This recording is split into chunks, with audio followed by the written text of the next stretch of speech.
Hallelujah. परमेश्वर के पवित्र नाम की तारीफ होवे।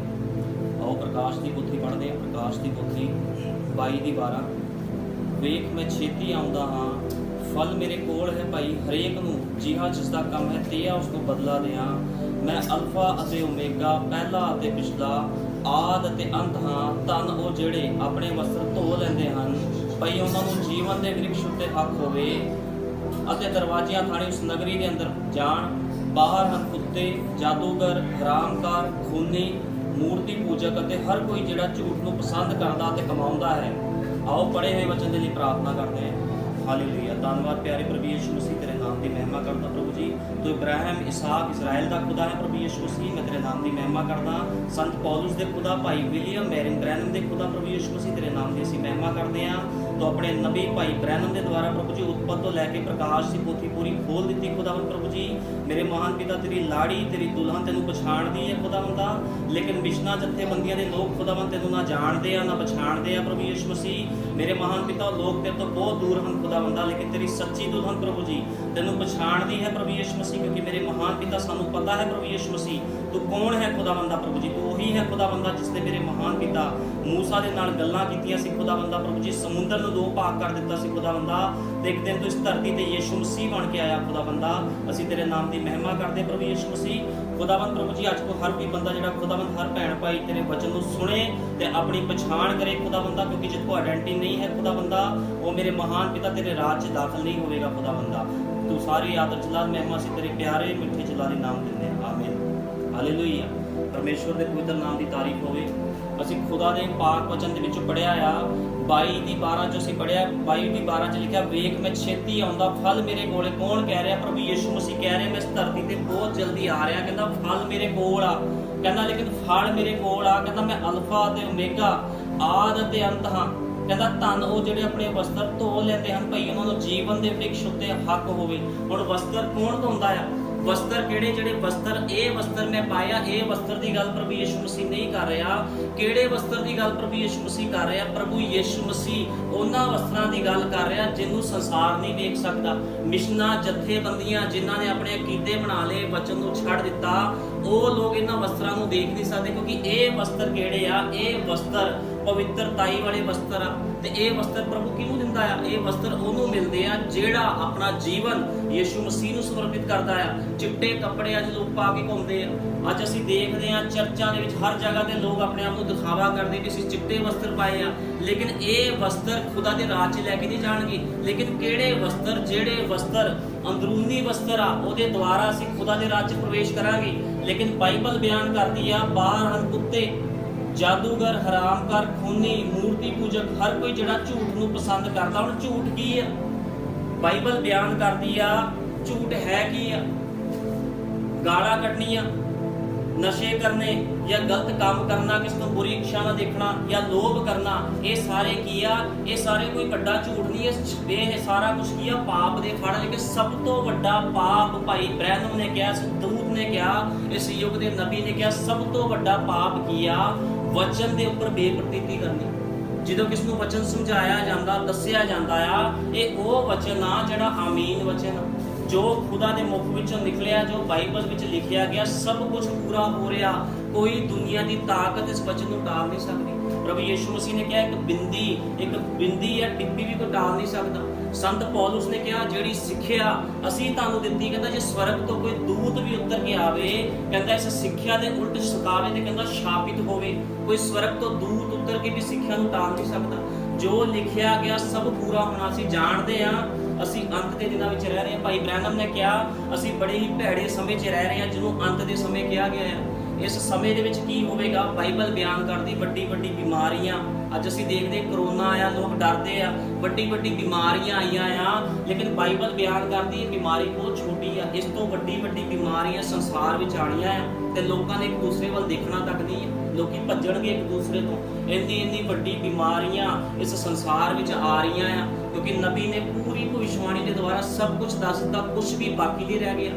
ਪੂਰੀ ਬਾਈਬਲ ਖੋਲ ਦਿੱਤੀ ਗਈ ਆ। ਕਿਹਦੇ ਵਾਸਤੇ ਖੋਲ ਦਿੱਤੀ ਗਈ ਆ? ਉਹਦੀ ਦੁਲਹਨ ਵਾਸਤੇ। ਦੁਲਹਨ ਹੋਣਾ ਉਹ ਪਵਿੱਤਰ ਲੋਕ ਜਿਹੜੇ ਵਚਨ ਦੀ ਆਗਿਆਕਾਰੀ ਕਰਦੇ, ਜਿਹੜੇ ਕਹਿੰਦੇ ਪ੍ਰਭੂ ਜੀ ਜੋ ਤੇਰਾ ਵਚਨ ਅਸੀਂ ਮੰਨਣਾ ਆ, ਲੇਕਿਨ ਜਿਹੜੇ ਇਸ ਵਚਨ ਤੇ ਅੜਦੇ ਆ, ਬਾਈਬਲ ਬਿਆਨ ਕਰਦੀ, ਉਹਨਾਂ ਦੇ ਉੱਪਰ ਕੀ ਲਾਇਆ ਜਾਵੇਗਾ? ਸਜ਼ਾ ਦਾ ਹੁਕਮ ਲਾਇਆ ਜਾਵੇਗਾ। ਉਹਨਾਂ ਨੂੰ ਸਜ਼ਾ ਮਿਲਣੀ ਆ ਜਿਹੜੇ ਕਹਿੰਦੇ ਅਸੀਂ ਵਚਨ ਨੂੰ ਨਹੀਂ ਮੰਨਣਾ। ਕਿਉਂਕਿ ਬਾਈਬਲ ਬਿਆਨ ਕਰਦੀ ਆ ਇੱਕ ਅੱਗ ਦੀ ਝੀਲ ਧਰਤੀ ਦੇ ਥੱਲੇ ਬਣਾਈ ਗਈ ਆ, ਜਿਹਦੇ ਵਿੱਚ ਕੀ ਆ? ਮੌਤ ਆ। ਇਹ ਕਿਹੜੀ ਮੌਤ ਆ? ਦੂਈ ਮੌਤ। ਇੱਕ ਮੌਤ ਸਰੀਰ ਦੀ ਮੌਤ ਹੋਣੀ ਆ, ਇੱਕ ਆਤਮਾ ਦੀ ਮੌਤ ਹੋਣੀ। ਇਸ ਮੌਤ ਤੋਂ ਕੋਈ ਵੀ ਬਚਾ ਨਹੀਂ ਸਕਦਾ। ਮੌਤ ਦਾ ਮਤਲਬ ਆ, ਨਬੀ ਨੇ ਕਿਹਾ, ਮੌਤ ਦਾ ਮਤਲਬ ਆ ਖੁਦਾ ਤੋਂ ਹਮੇਸ਼ਾ ਦਾ ਵਿਛੋੜਾ। ਜਿਹੜਾ ਬੰਦਾ ਪ੍ਰਭੂ ਯੀਸ਼ੂ ਮਸੀਹ ਨੂੰ ਛੱਡ ਕੇ ਚਲਾ ਜਾਵੇਗਾ ਸੰਸਾਰ ਤੋਂ, ਉਸ ਨੂੰ ਕਬੂਲ ਨਹੀਂ ਕਰੇਗਾ, ਬਾਈਬਲ ਬਿਆਨ ਕਰਦੀ ਹੈ ਉਹ ਅਥਾਹ ਕੁੰਡ ਵਿੱਚ ਜਾਵੇਗਾ, ਜਿੱਥੇ ਕੋਈ ਮਾਫੀ ਨਹੀਂ ਹੈ, ਕੋਈ ਮਾਫੀ ਨਹੀਂ ਹੈ, ਕੁਝ ਨਹੀਂ ਹੈ। ਲੇਕਿਨ ਬਾਈਬਲ ਬਿਆਨ ਕਰਦੀ ਜਿਨ੍ਹਾਂ ਨੇ ਚਿੱਟੇ ਵਸਤਰ ਪਾਏ ਆ ਉਹ ਲੋਕ ਬਚਾਏ ਜਾਣਗੇ।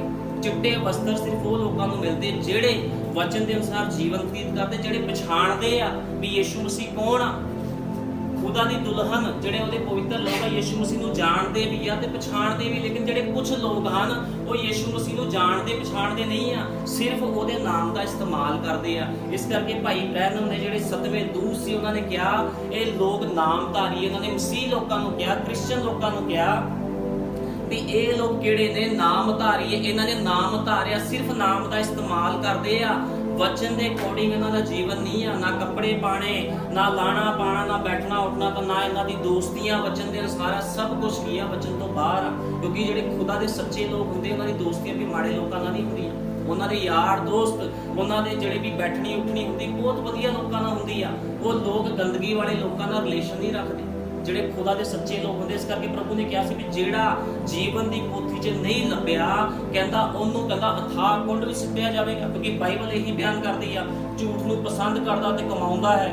ਮੈਂ ਯੀਸ਼ੂ ਨੇ ਕਲੀਸਿਆ ਦੇ ਲਈ ਇਹਨਾਂ ਗੱਲਾਂ ਦੀ ਸਾਖੀ ਦੇਣ ਨੂੰ ਆਪਣੇ ਕੋਲ ਆਪਣਾ ਦੂਤ ਘੱਲਿਆ ਹੈ। ਮੈਂ ਦਾਊਦ ਦੀ ਜੜ ਅਤੇ ਅੰਸ਼ਾਂ ਅਤੇ ਸਵੇਰ ਦਾ ਉੱਜਲ ਤਾਰਾ। ਪ੍ਰਭੂ ਯੀਸ਼ੂ ਮਸੀਹ ਕਹਿੰਦਾ ਮੈਂ ਸੰਦੇਸ਼ ਦੇਣ ਵਾਸਤੇ ਕਹਿੰਦਾ ਆਪਣਾ ਦੂਤ ਘੱਲਿਆ। ਉਹ ਦੂਤ ਹੈ ਕੌਣ?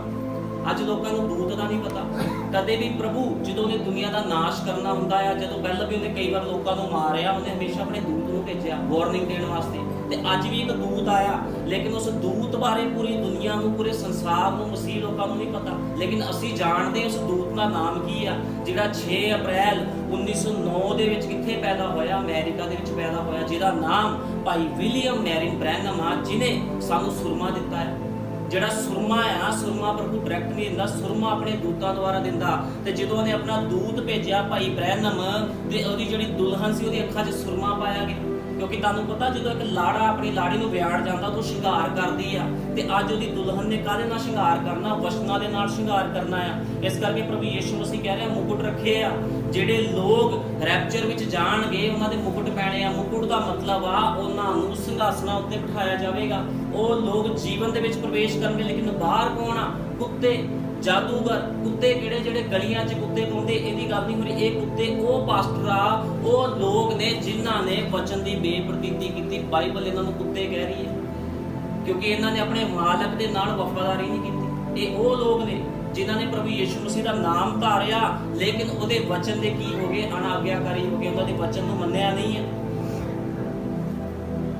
ਇਸ ਕਰਕੇ ਅੱਜ ਸਾਨੂੰ ਪਛਾਣ ਕਰਨੀ ਬਹੁਤ ਜ਼ਰੂਰੀ। ਜੇ ਕਿਸੇ ਨੂੰ ਪ੍ਰਭੂ ਯੀਸ਼ੂ ਮਸੀਹ ਦੀ ਪਛਾਣ ਨਹੀਂ ਆ ਤੇ ਉਹ ਖੁਦਾ ਦੇ ਰਾਜ 'ਚ ਦਾਖਲ ਨਹੀਂ ਹੋ ਸਕਦਾ।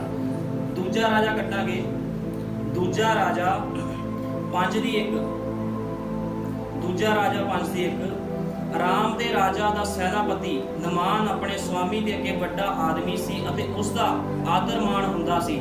ਹੁਣ ਬਾਈਬਲ ਬਿਆਨ ਕਰਦੀ ਸੀ, ਦੂਜਾ ਰਾਜਾ 5:1 ਪੜ੍ਹ, ਇੱਕ ਆਰਾਮ ਦਾ ਰਾਜਾ ਸੀ। ਆਰਾਮ ਦਾ ਰਾਜਾ ਉਹਦਾ ਸੈਨਾਪਤੀ ਸੀ ਜਿਹਦਾ ਨਾਮ ਕੀ ਸੀ? ਨਮਾਨ, ਕੋੜੀ। ਹੁਣ ਉਹ ਨਮਾਨ ਕੌਣ ਸੀ? ਕੋੜੀ ਸੀਗਾ। ਉਹਨੂੰ ਕੋੜ ਲੱਗਿਆ ਹੋਇਆ ਸੀਗਾ, ਉਹ ਕੋੜੀ ਸੀਗਾ। ਹੈਗਾ ਉਹ ਸੈਨਾਪਤੀ ਸੀ ਲੇਕਿਨ ਕੋੜ ਦੇ ਨਾਲ ਭਰਿਆ ਹੋਇਆ ਸੀ। ਲੇਕਿਨ ਕੋਈ ਵੀ ਉਸ ਜਗਤ ਦੇ ਵਿੱਚ, ਉਸ ਸਮੇਂ ਦੇ ਵਿੱਚ ਕੀ ਸੀਗਾ, ਉਸ ਧਰਤੀ ਦੇ ਉੱਪਰ ਉਹਨੂੰ ਕੋਈ ਸਹੀ ਨਹੀਂ ਕਰ ਸਕਦਾ ਸੀਗਾ। ਤੇ ਕੀ ਹੋਇਆ? ਉਹਨੂੰ ਪਤਾ ਲੱਗਾ ਵੀ ਇੱਕ ਨਬੀ ਆ ਜਿਹਦੇ ਦੁਆਰਾ ਸ਼ਿਫਾ ਮਿਲਦੀ ਹੈ। ਬਾਈਬਲ ਬਿਆਨ ਕਰਦੀ ਹੈ।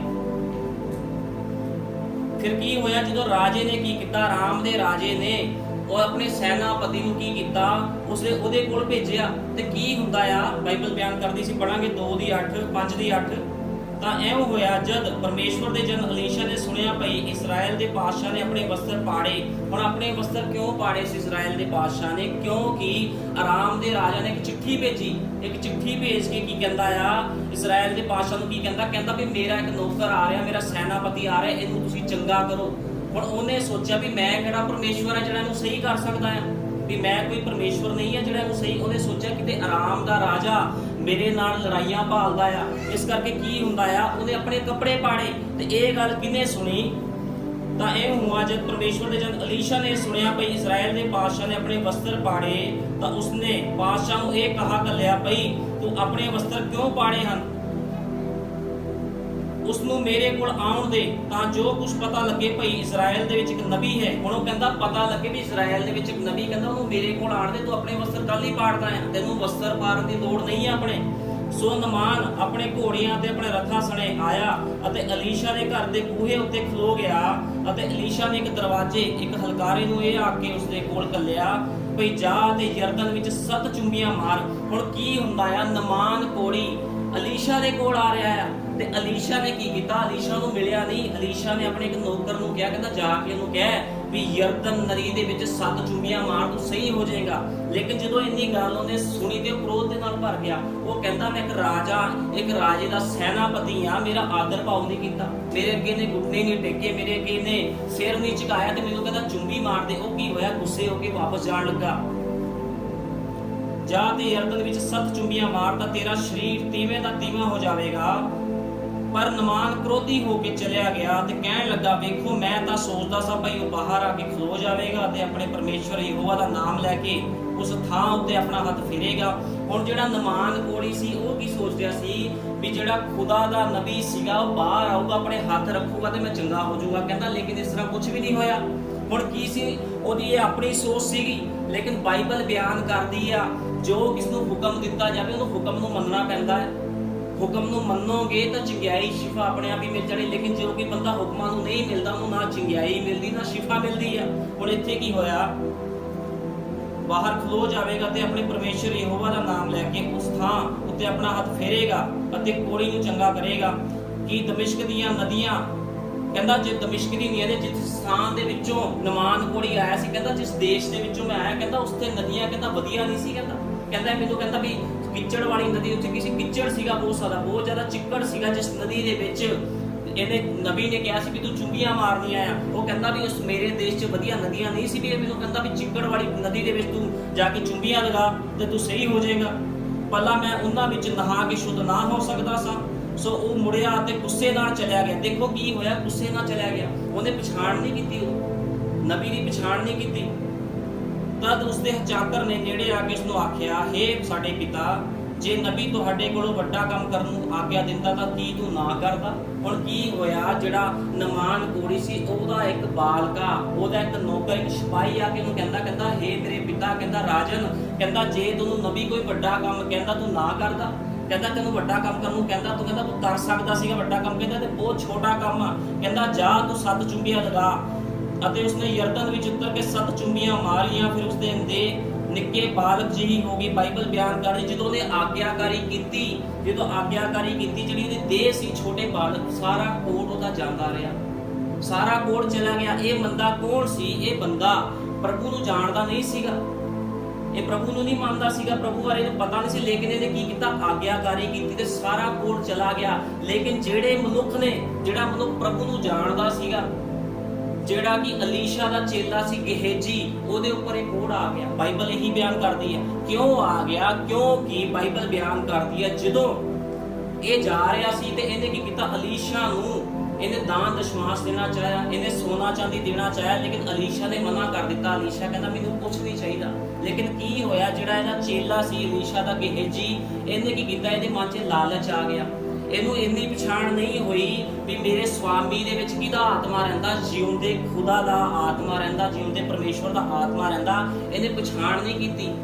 ਅੱਜ ਬਹੁਤ ਲੋਕ ਆ ਜਿਹੜੇ ਖੁਦਾ ਦੇ ਲੋਕਾਂ ਦੇ ਨਾਲ ਰਹਿੰਦੇ ਆ, ਚਰਚਾਂ ਵਿੱਚ ਜਾਂਦੇ, ਲੇਕਿਨ ਉਹਨਾਂ ਨੂੰ ਆਪਣੇ ਸੇਵਕ ਦੀ ਪਛਾਣ ਨਹੀਂ ਹੁੰਦੀ ਵੀ ਸਾਡਾ ਸੇਵਕ ਦੇ ਅੰਦਰ ਆਤਮਾ ਕਿਹੜਾ ਰਹਿੰਦਾ। ਉਹ ਸੋਚਦੇ ਇੱਕ ਬੰਦਾ ਹੀ ਬੋਲ ਰਿਹਾ ਆ, ਬੰਦਾ ਪ੍ਰਚਾਰ ਕਰਦਾ ਬੋਲਦਾ, ਲੇਕਿਨ ਉਹਨਾਂ ਨੂੰ ਨਹੀਂ ਪਤਾ कि ਜਦੋਂ ਕੋਈ ਸੱਚਾ ਸੇਵਕ ਪ੍ਰਚਾਰ ਕਰਦਾ ਉਹਦੇ ਵਿੱਚ ਖੁਦਾ ਦਾ ਪਵਿੱਤਰ ਆਤਮਾ ਬੋਲਦਾ, ਕਿਉਂਕਿ ਇਹ ਉਹ ਬਾਣੀ ਆ ਜਿਹਦਾ ਪ੍ਰਚਾਰ ਮਨੁੱਖ ਨਹੀਂ ਕਰ ਸਕਦਾ।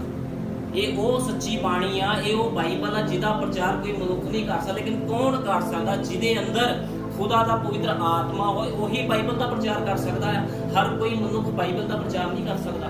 ਅੱਜ ਹਜ਼ਾਰਾਂ ਲੋਕ ਬਾਈਬਲਾਂ ਪੜ੍ਹਦੇ ਆ, ਬਾਈਬਲਾਂ ਫੜਦੇ, ਰੱਟੇ ਲਗਾਉਂਦੇ, ਬਾਈਬਲ ਫੜਦੇ ਆ। ਹਰ ਕੋਈ ਬੰਦਾ ਪਾਸਟਰ ਬਣ ਜਾਂਦਾ, ਉਹ ਕਹਿੰਦਾ ਜੀ ਮੈਨੂੰ ਬਾਈਬਲ ਦਾ ਪਤਾ ਲੱਗ ਗਿਆ। ਲੇਕਿਨ ਮੈਂ ਤੁਹਾਨੂੰ ਦੱਸਦਾ, ਜਦੋਂ ਤੱਕ ਕੋਈ ਵਚਨ ਦੇ ਅਨੁਸਾਰ ਜੀਵਨ ਨਹੀਂ ਬਤੀਤ ਕਰਦਾ, ਜੇ ਪਛਾਣ ਹੀ ਨਹੀਂ ਆ ਵੀ ਯਿਸੂ ਮਸੀਹ ਹੈ ਕੌਣ, ਉਹ ਇੱਕ ਆ ਕਿ ਤਿੰਨ ਆ, ਜੇ ਪਛਾਣ ਹੋਊਗੀ ਤਾਂ ਹੀ ਪਤਾ ਲੱਗਣਾ ਹੈ, ਤਾਂ ਹੀ ਉਹ ਬੰਦਾ ਪ੍ਰਚਾਰ ਕਰ ਸਕਦਾ ਹੈ। ਤੁਹਾਨੂੰ ਤਾਂ ਹੀ ਪਤਾ ਲੱਗਣਾ ਵੀ ਪ੍ਰਭੂ ਹੈ ਕੌਣ ਆ। ਲੇਕਿਨ ਅੱਜ ਲੋਕਾਂ ਨੂੰ ਪਤਾ ਨਹੀਂ।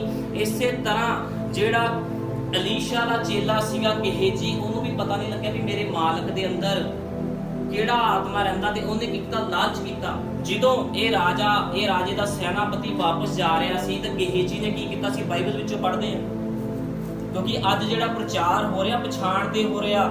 ਅੱਜ ਲੋਕਾਂ ਨੂੰ ਪਛਾਣ ਨਹੀਂ ਆ, ਨਾ ਸੇਵਕਾਂ ਦੀ ਪਛਾਣ ਆ ਤੇ ਨਾ ਪ੍ਰਭੂ ਯਿਸੂ ਮਸੀਹ ਦੀ ਪਛਾਣ। ਲੋਕੀ ਸੋਚਦੇ ਜਿਹੜਾ ਕੋਈ ਪ੍ਰਚਾਰ ਕਰਦਾ ਉਹ ਸੇਵਕ ਹੀ ਹੁੰਦਾ ਹੈ। ਲੇਕਿਨ ਤੁਹਾਨੂੰ ਦੱਸਿਆ ਪਿਛਲੀ ਵਾਰ ਮੈਂ ਪ੍ਰਚਾਰ ਕੀਤਾ ਸੀਗਾ, ਸੇਵਕ ਵੀ ਦੋ ਤਰ੍ਹਾਂ ਦੇ ਹੁੰਦੇ। ਇੱਕ ਸਰੀਰਕ ਸੇਵਕ ਹੁੰਦੇ ਆ ਜਿਹੜੇ ਰੋਟੀ ਪਾਣੀ ਦੇ ਲਈ ਸੇਵਾ ਕਰਦੇ, ਲੇਕਿਨ ਇੱਕ ਆਤਮਿਕ ਸੇਵਕ ਹੁੰਦੇ, ਉਹ ਕਹਿੰਦੇ ਭਾਵੇਂ ਸਾਡਾ ਘਰ ਵੀ ਵਿਕ ਜਾਵੇ, ਭਾਵੇਂ ਅਸੀਂ ਝੁੱਗੀ 'ਚ ਰਹਿ ਕੇ ਪ੍ਰਚਾਰ ਕਰੀਏ, ਅਸੀਂ ਸੱਚ ਦਾ ਪ੍ਰਚਾਰ ਕਰਾਂਗੇ। ਦੋ ਤਰ੍ਹਾਂ ਦੇ ਸੇਵਕ ਹੁੰਦੇ।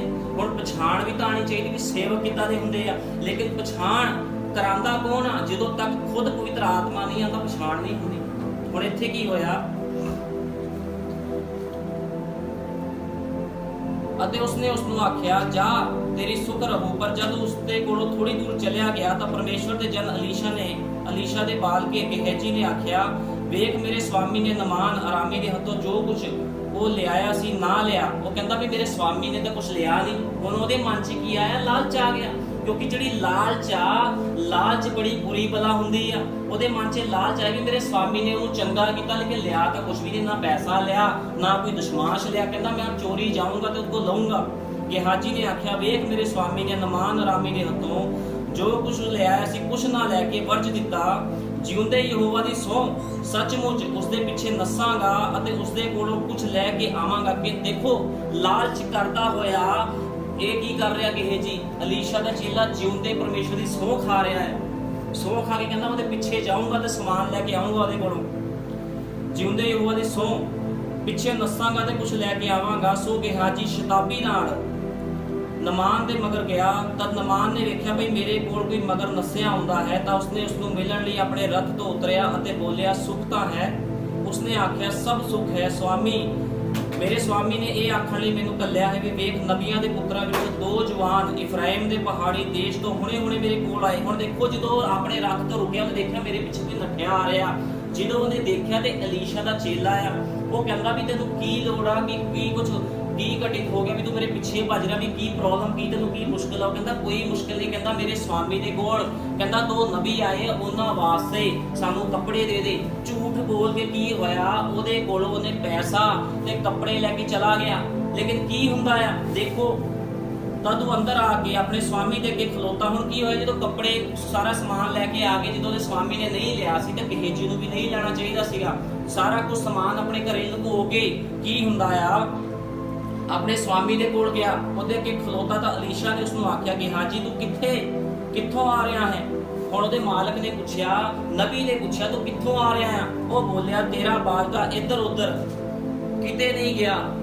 ਕਹਿੰਦਾ ਤੇਰਾ ਬਾਦਸ਼ਾਹ ਇੱਧਰ ਉੱਧਰ ਕਿਤੇ ਨਹੀਂ ਗਿਆ। ਤਦ ਉਸਨੇ ਆਖਿਆ, ਤਦ ਉਹ ਮਨੁੱਖ ਤੈਨੂੰ ਮਿਲਣ ਲਈ ਆਪਣੇ ਰੱਥ ਤੋਂ ਕਿਉਂ ਮੁੜ ਆਇਆ? ਹੁਣ ਜਿਹੜਾ ਨਬੀ ਸੀਗਾ ਅਲੀਸ਼ਾ ਸੀ, ਅਲੀਸ਼ਾ ਤੇ ਆਪਣੇ ਘਰ ਦੇ ਅੰਦਰ ਬੈਠਾ ਸੀਗਾ, ਲੇਕਿਨ ਇਹਦੀਆਂ ਅੱਖਾਂ ਕਿੱਥੇ ਸੀਗੀਆਂ? ਆਪਣੇ ਚੇਲੇ ਵੱਲ ਲੱਗੀਆਂ ਹੋਈਆਂ ਸੀ, ਕਿਉਂਕਿ ਜਿਹੜਾ ਇਹ ਨਬੀ ਸੀਗਾ ਆਤਮਾ ਦੇ ਨਾਲ ਭਰਿਆ ਹੋਇਆ ਸੀਗਾ। ਤਦ ਉਸਨੇ ਆਖਿਆ, ਜਦ ਉਹ ਮਨੁੱਖ ਤੈਨੂੰ ਮਿਲਣ ਲਈ ਆਪਣੇ ਰੱਥ ਉੱਤੋਂ ਮੁੜ ਆਇਆ ਤਾਂ ਕੀ ਮੇਰਾ ਮਨ ਤੇਰੇ ਨਾਲ ਨਹੀਂ ਸੀ? ਕੀ ਚਾਂਦੀ ਲੈਣ ਤੇ ਵਸਤਰ ਅਤੇ ਜੈਤੂਨ ਦੇ ਬਾਗਾਂ ਦੇ ਅੰਗੂਰੀ ਬਾਗਾਂ ਅਤੇ ਇਜੜਾਂ ਤੇ ਵੱਗਾਂ ਤੇ ਗੋਲੀਆਂ ਦੇ ਲੈਣ ਦਾ ਇਹੋ ਵੇਲਾ ਆ? ਕਹਿੰਦਾ ਇਹ ਵੇਲਾ ਸੀਗਾ ਕਹਿੰਦਾ ਇਹ ਚੀਜ਼ਾਂ ਕਰਨ ਦਾ। ਜਦੋਂ ਮਨਾ ਕਰ ਦਿੱਤਾ ਗਿਆ ਕੰਮ ਨਹੀਂ ਕਰਨਾ, ਤੂੰ ਕਿਉਂ ਕੀਤਾ? ਇਸ ਲਈ ਨਮਾਨ ਦਾ ਕੋੜ ਤੈਨੂੰ ਤੇ ਤੇਰੀ ਅੰਸ਼ ਨੂੰ ਸਦਾ ਤੀਕ ਲੱਗਾ ਰਹੇਗਾ। ਹੁਣ ਕੀ ਹੋਇਆ? ਜਿਹੜਾ ਇਹ ਚੇਲਾ ਸੀ ਨਬੀ ਦਾ ਚੇਲਾ ਸੀਗਾ, ਕੀ ਹੋਇਆ, ਇਹਨੂੰ ਕੋੜ ਲੱਗ ਗਿਆ। ਕਿਹਦਾ ਕੋੜ ਲੱਗਿਆ? ਨਮਾਨ ਦਾ ਕੋੜ ਲੱਗ ਗਿਆ। ਕਿਹਨੂੰ ਲੱਗ ਗਿਆ? ਉਹਦੇ ਬੱਚਿਆਂ ਨੂੰ ਵੀ ਕੋੜ ਲੱਗ ਗਿਆ। ਅੱਜ ਬਹੁਤ ਮਸੀਹ ਲੋਕ ਆ ਜਿਹੜੇ ਆਪਣੇ ਉੱਪਰ ਤਾਂ ਕੋੜ ਲੈਂਦੇ ਆ, ਆਪਣੇ ਬੱਚਿਆਂ ਉੱਤੇ ਵੀ ਕੋੜ ਲੈਂਦੇ, ਲੇਕਿਨ ਕੋੜ ਕਿੱਦਾਂ ਆਇਆ? ਇਹ ਕੋੜ ਅਣ ਆਗਿਆਕਾਰੀ ਕਰਕੇ ਆ। ਜੇ ਆਗਿਆਕਾਰੀ ਕਰਦਾ ਤਾਂ ਪਤਾ ਸੀ ਜਦੋਂ ਮੇਰੇ ਮਾਲਕ ਨੇ, ਜਿਹੜਾ ਮੇਰਾ ਖੁਦਾ ਦਾ ਬੰਦਾ ਆ, ਜੇ ਇੱਕ ਨਬੀ ਆ, ਉਹਨੇ ਜਦੋਂ ਦਾਨ ਦਸ਼ਮਾਸ਼ ਨਹੀਂ ਲਿਆ, ਉਹ ਪੈਸਾ ਨਹੀਂ ਲਿਆ, ਤੇ ਮੈਨੂੰ ਵੀ ਨਹੀਂ ਲੈਣਾ ਚਾਹੀਦਾ ਸੀ, ਲੇਕਿਨ ਇਹਨੇ ਲਾਲਚ ਕਰਕੇ ਪੈਸਾ ਲਿਆ ਤੇ ਇਹਦੇ ਉੱਪਰ ਕੀ ਆਇਆ? ਕੋੜ ਆ ਗਿਆ। ਅੱਜ ਬਹੁਤ ਲੋਕਾਂ ਦੇ ਉੱਪਰ ਕੋੜ ਆਇਆ, ਲੇਕਿਨ ਉਹਨਾਂ ਨੂੰ ਦਿਖਦਾ ਨਹੀਂ ਆ, ਕਿਉਂਕਿ ਅਣ ਆਗਿਆਕਾਰੀ ਹੀ ਕੋੜ ਹੈ। ਬਾਈਬਲ ਸਾਫ਼ ਬਿਆਨ ਕਰਦੀ ਇਸ ਵਚਨ ਦੇ ਵਿੱਚ, ਅਣ ਆਗਿਆਕਾਰੀ ਦਾ ਮਤਲਬ ਆ ਕੋੜ। ਜਦੋਂ ਕੋਈ ਪ੍ਰਭੂ ਯਿਸੂ ਮਸੀਹ ਦੇ ਬਸਮੇ ਨੂੰ ਇਨਕਾਰ ਕਰਦਾ, ਉਹ ਕਹਿੰਦਾ ਮੈਂ ਪ੍ਰਭੂ ਯਿਸੂ ਮਸੀਹ ਦੇ ਨਾਮ 'ਚ ਬਸਮਾ ਨਹੀਂ ਲੈਣਾ, ਮੈਂ ਨਬੀ ਦੀ ਗੱਲਾਂ ਨਹੀਂ ਮੰਨਣੀਆਂ, ਉਹ ਕੀ ਕਰਦਾ ਮਨੁੱਖ? ਉਹ ਭੈਣ ਭਾਈ ਆਪਣੇ ਉੱਪਰ ਕੀ ਲੈਂਦਾ? ਕੋੜ ਲੈਂਦਾ ਆ। ਤੇ ਅੱਜ ਲੋਕ ਕੋੜੀ ਹੋ ਚੁੱਕੇ ਆ, ਲੋਕਾਂ ਨੂੰ ਪਤਾ ਨਹੀਂ ਆ। ਲੋਕੀ ਬਾਈਬਲਾਂ ਫੜ ਕੇ ਚਰਚਾਂ ਵਿੱਚ ਜਾਂਦੇ, ਉਪਾਸਨਾ ਕਰਦੇ, ਭੰਗੜੇ ਪਾਉਂਦੇ ਆ, ਸਭ ਕੁਝ ਕਰਦੇ, ਲੇਕਿਨ ਉਹਨੂੰ ਇਹ ਨਹੀਂ ਪਤਾ ਵੀ ਇਹ ਲੋਕ ਕੋੜ ਦੇ ਨਾਲ ਭਰੇ ਹੋਏ ਆ। ਅੱਜ ਲੋਕਾਂ ਦੇ ਦੇਖੋ ਹਾਲਾਤ ਕੀ ਆ ਘਰਾਂ ਦੇ ਵਿੱਚ। ਅੱਜ ਮਸੀਹ ਲੋਕਾਂ ਦੇ ਘਰਾਂ 'ਚ ਗਰੀਬੀ, ਕਲੇਸ਼, ਨਸ਼ੇ ਦੇ ਨਾਲ ਭਰੇ ਹੋਏ। ਕਿਉਂ ਭਰੇ ਹੋਏ ਆ? ਕਿਉਂਕਿ ਵਚਨ ਦੀ ਆਗਿਆਕਾਰੀ ਨਹੀਂ। ਲਾਲਚ ਕਰਦੇ ਆ, ਵਚਨ ਨੂੰ ਛੱਡ ਦਿੰਦੇ ਆ ਲਾਲਚ ਕਰਕੇ। ਲੇਕਿਨ ਮੈਂ ਤੁਹਾਨੂੰ ਦੱਸਦਾ ਆ, ਸੱਚਾ ਮਨੁੱਖ ਕੌਣ ਹੁੰਦਾ? ਤੁਹਾਨੂੰ ਪਤਾ, ਜਿੰਨੇ ਵੀ ਨਬੀ ਆਏ ਆ, ਨਬੀਆਂ ਨੇ ਕੀ ਕੀਤਾ? ਵਚਨ ਨੂੰ ਪੂਰਾ ਕਰਨ ਵਾਸਤੇ ਉਹਨਾਂ ਨੇ ਆਪਣੀ ਖਵਾਇਸ਼ਾਂ ਤੱਕ ਛੱਡਤੀਆਂ। ਵਚਨ ਨੂੰ ਪੂਰਾ ਕਰਨ ਵਾਸਤੇ ਉਹਨਾਂ ਨੇ ਆਪਣੀ ਰੋਟੀ ਪਾਣੀ ਛੱਡਤਾ, ਹਰ ਕੋਈ ਚੀਜ਼ ਛੱਡ ਕੇ ਨਬੀਆਂ ਰਸੂਲਾਂ ਨੇ ਵਚਨ ਨੂੰ ਪੂਰਾ ਕੀਤਾ। ਲੇਕਿਨ ਅੱਜ ਕੌਣ ਵਚਨ ਨੂੰ ਪੂਰਾ ਕਰ ਰਿਹਾ? ਕਿਉਂਕਿ ਨਬੀਆਂ ਰਸੂਲਾਂ ਨੂੰ ਪਤਾ ਸੀਗਾ, ਪਛਾਣ ਸੀਗੀ ਵੀ ਯਿਸੂ ਮਸੀਹ ਕੌਣ ਆ, ਯਹੋਵਾ ਕੌਣ ਆ, ਲੇਕਿਨ ਅੱਜ ਦੇ ਲੋਕਾਂ ਨੂੰ ਪਛਾਣ ਨਹੀਂ ਆ। ਅੱਜ ਯਿਸੂ ਮਸੀਹ ਲੋਕਾਂ ਵਾਸਤੇ ਇੱਕ ਬਾਬਾ ਆ। ਉਹ ਕਹਿੰਦੇ ਚਰਚ ਚਲੇ ਜਾਓ, ਉੱਥੇ ਪ੍ਰਾਰਥਨਾ ਕਰਾਓ, ਪਾਸਟਰ ਕੋ ਬੰਦਾ ਸਹੀ ਹੋ ਜਾਂਦਾ, ਬਿਮਾਰੀਆਂ ਚੱਲ ਜਾਂਦੀਆਂ, ਭੂਤ ਪ੍ਰੇਤ ਨਿਕਲਦੇ ਆ, ਬਰਕਤ ਮਿਲਦੀ ਆ, ਗੱਡੀਆਂ ਮਿਲਦੀਆਂ, ਵੀਜ਼ੇ ਲੱਗਦੇ ਆ। ਅੱਜ ਪਛਾਣ ਨਹੀਂ ਹੈ। ਲੇਕਿਨ ਪ੍ਰਭੂ ਯਿਸੂ ਮਸੀਹ ਕਿਉਂ ਆਇਆ ਸੀ ਇਸ ਧਰਤੀ ਤੇ? ਪ੍ਰਭੂ ਯਿਸੂ ਮਸੀਹ ਜੀਵਨ ਦੇਣ ਆਇਆ ਸੀ। ਉਹ ਕਹਿੰਦਾ ਸੀ ਤੁਸੀਂ ਕਿਤੇ ਨਰਕ ਦੀ ਅੱਗ ਵਿੱਚ ਨਾ ਚੱਲ ਜਾਓ, ਮੇਰੇ ਸੱਚੇ ਵਚਨ ਦੇ ਅਨੁਸਾਰ ਜੀਵਨ ਬਤੀਤ ਕਰੋ। ਉਹਨੇ ਕਿਹਾ ਜੇ ਤੁਹਾਡੇ ਇੱਕ ਗੱਲ ਤੇ ਕੋਈ ਥੱਪੜ ਮਾਰਦਾ, ਦੂਜਾ ਵੀ ਕਰ ਲਓ। ਇੱਕ ਗੱਲ ਤੇ ਥੱਪੜ ਮਾਰਨ ਦਾ ਮਤਲਬ, ਜਦੋਂ ਅਸੀਂ ਸੱਚੇ ਸੰਦੇਸ਼ ਦਾ ਪ੍ਰਚਾਰ ਕਰਦੇ ਆ, ਜੇ ਸਾਨੂੰ ਕੋਈ ਮਾਰਦਾ ਤੇ ਅਸੀਂ ਉਹਦਾ ਵਿਰੋਧ ਨਹੀਂ ਕਰਨਾ। ਅਸੀਂ ਉਹਨੂੰ ਕਹਾਂਗੇ ਠੀਕ ਆ, ਮੈਂ ਸੱਚੇ ਵਚਨ ਦਾ ਪ੍ਰਚਾਰ ਕਰਦਾ, ਇੱਕ ਗੱਲ ਦੀ ਜਗ੍ਹਾ ਤੂੰ ਦੂਜੇ ਗੱਲ ਤੇ ਵੀ ਥੱਪੜ ਮਾਰ। ਲੇਕਿਨ ਜੇ ਤੁਹਾਡੇ ਘਰ 'ਚ ਚੋਰ ਆਂਦਾ, ਤੁਸੀਂ ਇਹ ਥੋੜੀ ਕਹੋਗੇ ਚੋਰ ਨੂੰ ਵੀ ਕੋਈ ਗੱਲ ਨਹੀਂ, ਮੇਰਾ ਸਾਰਾ ਕੁਝ ਲੁੱਟ ਕੇ ਲੈ ਜਾ, ਬਾਈਬਲ 'ਚ ਲਿਖਿਆ ਹੈ, ਕੋਈ ਗੱਲ ਨਹੀਂ ਵੀ ਇੱਧਰ ਥੱਪੜ ਮਾਰਦਾ ਇੱਧਰ ਵੀ ਵਾਰਨਾ। ਨਹੀਂ, ਬਾਈਬਲ ਸਮਝ ਦਿੰਦੀ, ਲੇਕਿਨ ਲੋਕਾਂ ਨੂੰ ਬਾਈਬਲ ਦੀ ਵੀ ਸਮਝ ਨਹੀਂ ਅੱਜ। ਲੋਕਾਂ ਨੂੰ ਬਾਈਬਲ ਦੀ ਸਮਝ ਨਹੀਂ, ਬਾਈਬਲ ਦੇ ਅਨੁਸਾਰ ਜੀਵਨ ਬਤੀਤ ਕਿੱਦਾਂ ਕਰਨਾ। ਕਿਉਂਕਿ ਜਦ ਤੱਕ ਯਿਸੂ ਮਸੀਹ ਦੀ ਪਛਾਣ ਨਹੀਂ ਆ ਤੇ ਬਾਈਬਲ ਦੀ ਸਮਝ ਕਿੱਥੋਂ ਲੱਗਣੀ ਹੈ? ਕਿਉਂਕਿ ਬਾਈਬਲ ਕੀ ਆ? ਵਚਨ ਪਰਮੇਸ਼ਵਰ ਆ ਤੇ ਪਰਮੇਸ਼ਵਰ ਹੀ ਵਚਨ ਆ। ਹੁਣ ਇੱਥੇ ਕੀ ਹੁੰਦਾ? ਇਹਦੇ ਬੱਚਿਆਂ ਦੇ ਉੱਪਰ ਕੋੜ ਆ ਗਿਆ। ਕਿਉਂ ਕੋੜ ਆਇਆ? ਅਣ ਆਗਿਆਕਾਰੀ ਕੀਤੀ। ਆਪਣੇ ਸੇਵਕ ਦੀ ਪਛਾਣ ਨਹੀਂ ਸੀ ਇਹਨੂੰ। ਜੇ ਆਪਣੇ ਸੇਵਕ ਦੀ ਪਛਾਣ ਹੁੰਦੀ ਤੇ ਇਹਦੇ ਉੱਪਰ ਵੀ ਮਸਾ ਆਉਂਦਾ ਵਧੀਆ। ਕਿਉਂਕਿ ਏਲੀਆ ਦਾ ਮਸਾ ਅਲੀਸ਼ਾ ਉੱਤੇ ਆਇਆ ਸੀ। ਕਿਉਂਕਿ ਅਲੀਸ਼ਾ ਨੇ ਕੀ ਕੀਤਾ ਸੀਗਾ? ਏਲੀਆ ਦੇ ਪਿੱਛੇ ਚੱਲਿਆ। ਉਹਨੂੰ ਪਤਾ ਸੀ ਮੇਰੇ ਸੇਵਕ ਦੇ ਵਿੱਚ, ਖੁਦਾ ਦੇ ਸੇਵਕ ਦੇ ਵਿੱਚ ਉਹਦਾ ਆਤਮਾ ਰਹਿੰਦਾ ਹੈ। ਲੇਕਿਨ ਗੇਹਜੀ ਨੇ ਕੀ ਕੀਤਾ? ਮਸਾ ਲੈਣ ਦੀ ਬਜਾਏ ਕੀ ਕੀਤਾ? ਇਹਨੇ ਪਛਾਣ ਨਹੀਂ ਕੀਤੀ ਆਪਣੇ ਸੇਵਕ ਦੀ। ਇਹ ਅਲੀਸ਼ਾ ਨਬੀ ਦੀ ਪਛਾਣ ਨਹੀਂ ਕੀਤੀ, ਇਹਨੇ ਕੋੜ ਲੈ ਲਿਆ ਤੇ ਇਹਦੇ ਬੱਚਿਆਂ ਨੂੰ ਵੀ ਕੋੜ ਲੱਗਿਆ। ਬਾਈਬਲ ਬਿਆਨ ਕਰਦੀ ਅੱਜ ਬਹੁਤ ਲੋਕ ਕੋੜ ਲੈ ਰਹੇ ਆਪਣੇ ਉੱਪਰ। ਇਸ ਕਰਕੇ ਸਾਨੂੰ ਚਾਹੀਦਾ ਆ ਸਭਨਾਂ ਨੂੰ ਵੀ ਜੋ ਖੁਦਾ ਦਾ ਵਚਨ ਕਹਿੰਦਾ ਉਹਦੇ ਅਨੁਸਾਰ ਜੀਵਨ ਬਤੀਤ ਕਰੋ। ਸੰਸਾਰ ਕੀ ਕਹਿੰਦਾ ਆ? ਸੰਸਾਰ ਵੱਲ ਨਹੀਂ ਦੇਖਣਾ, ਕਿਉਂਕਿ ਬਾਈਬਲ ਦੇ ਵਿੱਚ ਲਿਖਿਆ ਹੈ ਸੰਸਾਰ ਦਾ ਮਿੱਤਰਚਾਰਾ ਕੀ ਆ? ਪਰਮੇਸ਼ਵਰ ਦੇ ਨਾਲ ਵੈਰ ਆ। ਜੇ ਤੁਸੀਂ ਸੰਸਾਰ ਦੇ ਨਾਲ ਮਿੱਤਰਚਾਰਾ ਕਰਦੇ ਹੋ, ਸੰਸਾਰ ਦੇ ਰੀਤੀ ਰਿਵਾਜ ਮਨਾਉਂਦੇ ਹੋ, ਉਹਦੇ ਗਲਤ ਸਿਸਟਮਾਂ ਵਿੱਚ ਜਾਂਦੇ, ਤੁਸੀਂ ਖੁਦਾ ਨੂੰ ਨਾ ਖੁਸ਼ ਕਰਦੇ ਹੋ, ਤੇ ਫਿਰ ਉਹ ਬੰਦਾ ਸਜ਼ਾ ਦੇ ਲਾਇਕ ਹੁੰਦਾ ਉਹ ਬੰਦਾ। ਕਿਉਂਕਿ ਬਾਈਬਲ ਇਹੀ ਬਿਆਨ ਕਰਦੀ ਆ। ਅੱਜ ਸੰਸਾਰ ਪਾਪ ਦੇ ਨਾਲ ਭਰਿਆ ਹੋਇਆ ਹੈ। ਪੂਰਾ ਸੰਸਾਰ ਪਾਪ ਦੇ ਨਾਲ ਭਰਿਆ। ਕਿਸ ਨੂੰ ਬਚਨ ਦਾ ਊੜਾ ਐੜਾ ਨਹੀਂ ਪਤਾ। ਨਬੀ ਨੇ ਕਿਹਾ, ਭਾਈ ਬ੍ਰਾਹਨਮ ਨੇ ਕਿਹਾ, ABCD ਨਹੀਂ ਪਤਾ ਬਾਈਬਲ ਦੀ ਲੋਕਾਂ ਨੂੰ। ਬਾਈਬਲ ਸ਼ੁਰੂ ਕਿੱਥੋਂ ਹੁੰਦੀ ਤੇ ਖਤਮ ਕਿੱਥੋਂ ਹੁੰਦੀ ਹੈ। ਬਸ ਇੰਨਾ ਪਤਾ ਵੀ ਯਿਸੂ ਮਸੀਹ ਬਰਕਤ ਦਿੰਦਾ ਆ, ਯਿਸੂ ਮਸੀਹ ਇੱਕ ਬਾਬਾ ਆ, ਬਸ ਇੰਨਾ ਹੀ ਪਤਾ। ਹੋਰ ਲੋਕਾਂ ਨੂੰ ਕੁਝ ਨਹੀਂ ਪਤਾ, ਕਿਉਂਕਿ ਪਛਾਣ ਨਹੀਂ ਹੈ। ਜਿਹੜੇ ਬੱਚੇ ਨੂੰ ਆਪਣੇ ਪਿਓ ਦੀ ਪਛਾਣ ਨਾ ਹੋਵੇ, ਉਹ ਬੱਚਾ ਹਰਾਮ ਦਾ ਹੁੰਦਾ ਹੈ। ਬਾਈਬਲ ਬਿਆਨ ਕਰਦੀ ਹੈ। ਤੇ ਅੱਜ ਲੋਕ ਇਹੀ ਕੰਮ ਕਰ ਰਹੇ, ਉਹ ਦਿਖਾ ਰਹੇ ਆ ਵੀ ਉਹ ਹਰਾਮ ਦੇ ਆ। ਕਿਉਂਕਿ ਬਾਈਬਲ ਬਿਆਨ ਕਰਦੀ ਇਸ ਚੀਜ਼ ਨੂੰ, ਜਿਹਨੂੰ ਆਪਣੇ ਪਿਤਾ ਦੀ ਪਛਾਣ ਆ ਉਹ ਹਰਾਮ ਦਾ ਨਹੀਂ ਹੁੰਦਾ, ਲੇਕਿਨ ਜਿਹਨੂੰ ਆਪਣੇ ਪਿਓ ਦੀ ਪਛਾਣ ਨਾ ਹੋਵੇ ਉਹ ਹਰਾਮ ਦਾ ਹੁੰਦਾ ਆ। ਜਿਹਦੇ 2 ਜਾਂ 3 ਪਿਤਾ ਹੋਣ ਉਹ ਹਰਾਮ ਦਾ ਹੁੰਦਾ, ਲੇਕਿਨ ਜਿਹਦਾ ਇੱਕੋ ਹੀ ਪਿਤਾ ਆ ਉਹ ਹਰਾਮ ਦਾ ਨਹੀਂ ਹੈ। ਜਿਹੜੀ ਖੁਦਾ ਦੀ ਦੁਲਹਨ ਆ ਉਹਦਾ ਇੱਕੋ ਹੀ ਪਤੀ ਆ ਤੇ ਇੱਕੋ ਹੀ ਪਿਤਾ ਆ, ਜਿਹਦਾ ਨਾਮ ਅਨੰਤ ਕਾਲ ਦਾ ਪਿਤਾ ਤੇ ਸ਼ਾਂਤੀ ਦਾ ਰਾਜਕੁਮਾਰ ਆ, ਪ੍ਰਭੂ ਯਿਸੂ ਮਸੀਹ ਜੀ ਦਾ ਨਾਮ। ਹੁਣ ਇੱਥੇ ਇਹਨੇ ਆਪਣੇ ਉੱਪਰ ਕੋੜ ਲੈ ਲਿਆ। ਕਿੱਦਾਂ ਕੋੜ ਆਇਆ? ਪਛਾਣ ਹੀ ਨਹੀਂ ਕੀਤੀ ਆਪਣੇ ਸੇਵਕ ਦੀ। ਉਹਨੂੰ ਇਹ ਨਹੀਂ ਪਤਾ ਲੱਗਾ ਵੀ ਖੁਦਾ ਦੇ ਸੇਵਕ ਦੇ ਵਿੱਚ ਖੁਦਾ ਦਾ ਆਤਮਾ ਰਹਿੰਦਾ ਆ, ਵੀ ਮੈਨੂੰ ਅਣਆਗਿਆਕਾਰੀ ਨਹੀਂ ਕਰਨੀ ਚਾਹੀਦੀ, ਤੇ ਕੋੜ ਲੈ ਕੇ ਚਲ ਗਿਆ। ਕੋੜ ਇਹਦੇ ਤੱਕ ਸੀਮਤ ਨਹੀਂ ਰਿਹਾ। ਬਾਈਬਲ ਬਿਆਨ ਕਰਦੀ ਇਹਦੇ ਬੱਚਿਆਂ ਦੇ ਉੱਪਰ ਵੀ ਕੋੜ ਆ ਗਿਆ, ਜਿਨ੍ਹਾਂ ਦਾ ਕੋਈ ਕਸੂਰ ਨਹੀਂ ਸੀਗਾ। ਤੇ ਅੱਜ ਲੋਕਾਂ ਦੇ ਉੱਪਰ ਵੀ ਇੱਥੇ ਕੋੜ ਆ ਰਿਹਾ, ਉਹਨਾਂ ਦੇ ਬੱਚਿਆਂ ਦੇ ਉੱਪਰ ਵੀ ਕੋੜ ਆ ਰਿਹਾ। ਕਿਉਂ? ਕਿਉਂਕਿ ਜੇ ਜੜ ਸਹੀ ਨਹੀਂ ਆ, ਜੇ ਜੜ ਸਹੀ ਤਾਂ ਫਲ ਵੀ ਖਰਾਬ ਆਣਗੇ। ਜਿਹਦੀ ਜੜ ਸਹੀ ਨਹੀਂ, ਇਸ ਕਰਕੇ ਕਿਹਾ ਗਿਆ ਘਰ ਦਾ ਜਿਹੜਾ ਮੁੱਢ ਹੁੰਦਾ ਆ ਉਹ ਆਤਮਿਕ ਹੋਣਾ ਚਾਹੀਦਾ ਹੈ। ਜਿਹੜੇ ਮਾਂ ਪਿਓ ਆ ਉਹ ਵਚਨ ਦੀ ਸਮਝ ਰੱਖਣ ਵਾਲੇ ਹੋਣੇ ਚਾਹੀਦੇ। ਜੇ ਮਾਂ ਪਿਓ ਨੂੰ ਬਾਈਬਲ ਦਾ ਨਹੀਂ ਪਤਾ ਤੇ ਬੱਚਿਆਂ ਨੂੰ ਕੀ ਸਿਖਾਣਗੇ? ਫਿਰ ਬੱਚਿਆਂ ਨੂੰ ਕੁਝ ਨਹੀਂ ਸਿਖਾ ਸਕਦੇ। ਉਹ ਇਹੀ ਕਹਿਣਗੇ ਵੀ ਫਿਲਮਾਂ ਦੇਖੋ, ਟੀਵੀਆਂ ਦੇਖੋ, ਕਿਉਂਕਿ ਆਪ ਵੀ ਉਹੀ ਕਰਦੇ। ਨਬੀ ਨੇ ਕਿਹਾ ਜਦੋਂ ਇੱਕ ਔਰਤ ਜਿਹੜੀ ਕਿ ਮਾਂ ਹੁੰਦੀ ਆ ਉਹ ਕੀ ਕਰਦੀ ਆ? ਗਲਤ ਕੰਮ ਕਰਦੀ, ਆਪਣੇ ਬਾਲ ਖੁੱਲੇ ਛੱਡਦੀ ਆ, ਛੋਟੇ ਛੋਟੇ ਕੱਪੜੇ ਪਾ ਕੇ ਬਾਜ਼ਾਰਾਂ 'ਚ ਘੁੰਮਦੀ, ਤੇ ਉਹਦੀ ਬੇਟੀਆਂ ਵੀ ਉਹੀ ਕੰਮ ਕਰਨੀਆਂ, ਕਿਉਂਕਿ ਮਾਂ ਦਾ ਸੁਭਾਅ ਵੀ ਉਹੋ ਜਿਹਾ ਸੀਗਾ ਤੇ ਅੱਗੇ ਉਹ ਬੱਚਿਆਂ ਦੇ ਸੁਭਾਅ ਵੀ ਉਹੋ ਜਿਹਾ। ਕਿਉਂਕਿ ਇਹਨਾਂ ਲੋਕਾਂ ਨੇ ਪ੍ਰਭੂ ਨੂੰ ਪਛਾਣਿਆ ਹੀ ਨਹੀਂ ਕਦੇ ਵੀ ਪ੍ਰਭੂ ਕਿਉਂ ਆਇਆ ਧਰਤੀ ਤੇ। ਇਹ ਕਹਿੰਦੇ ਜੀ ਪ੍ਰਭੂ ਬਰਕਤ ਦੇਣ ਆਇਆ।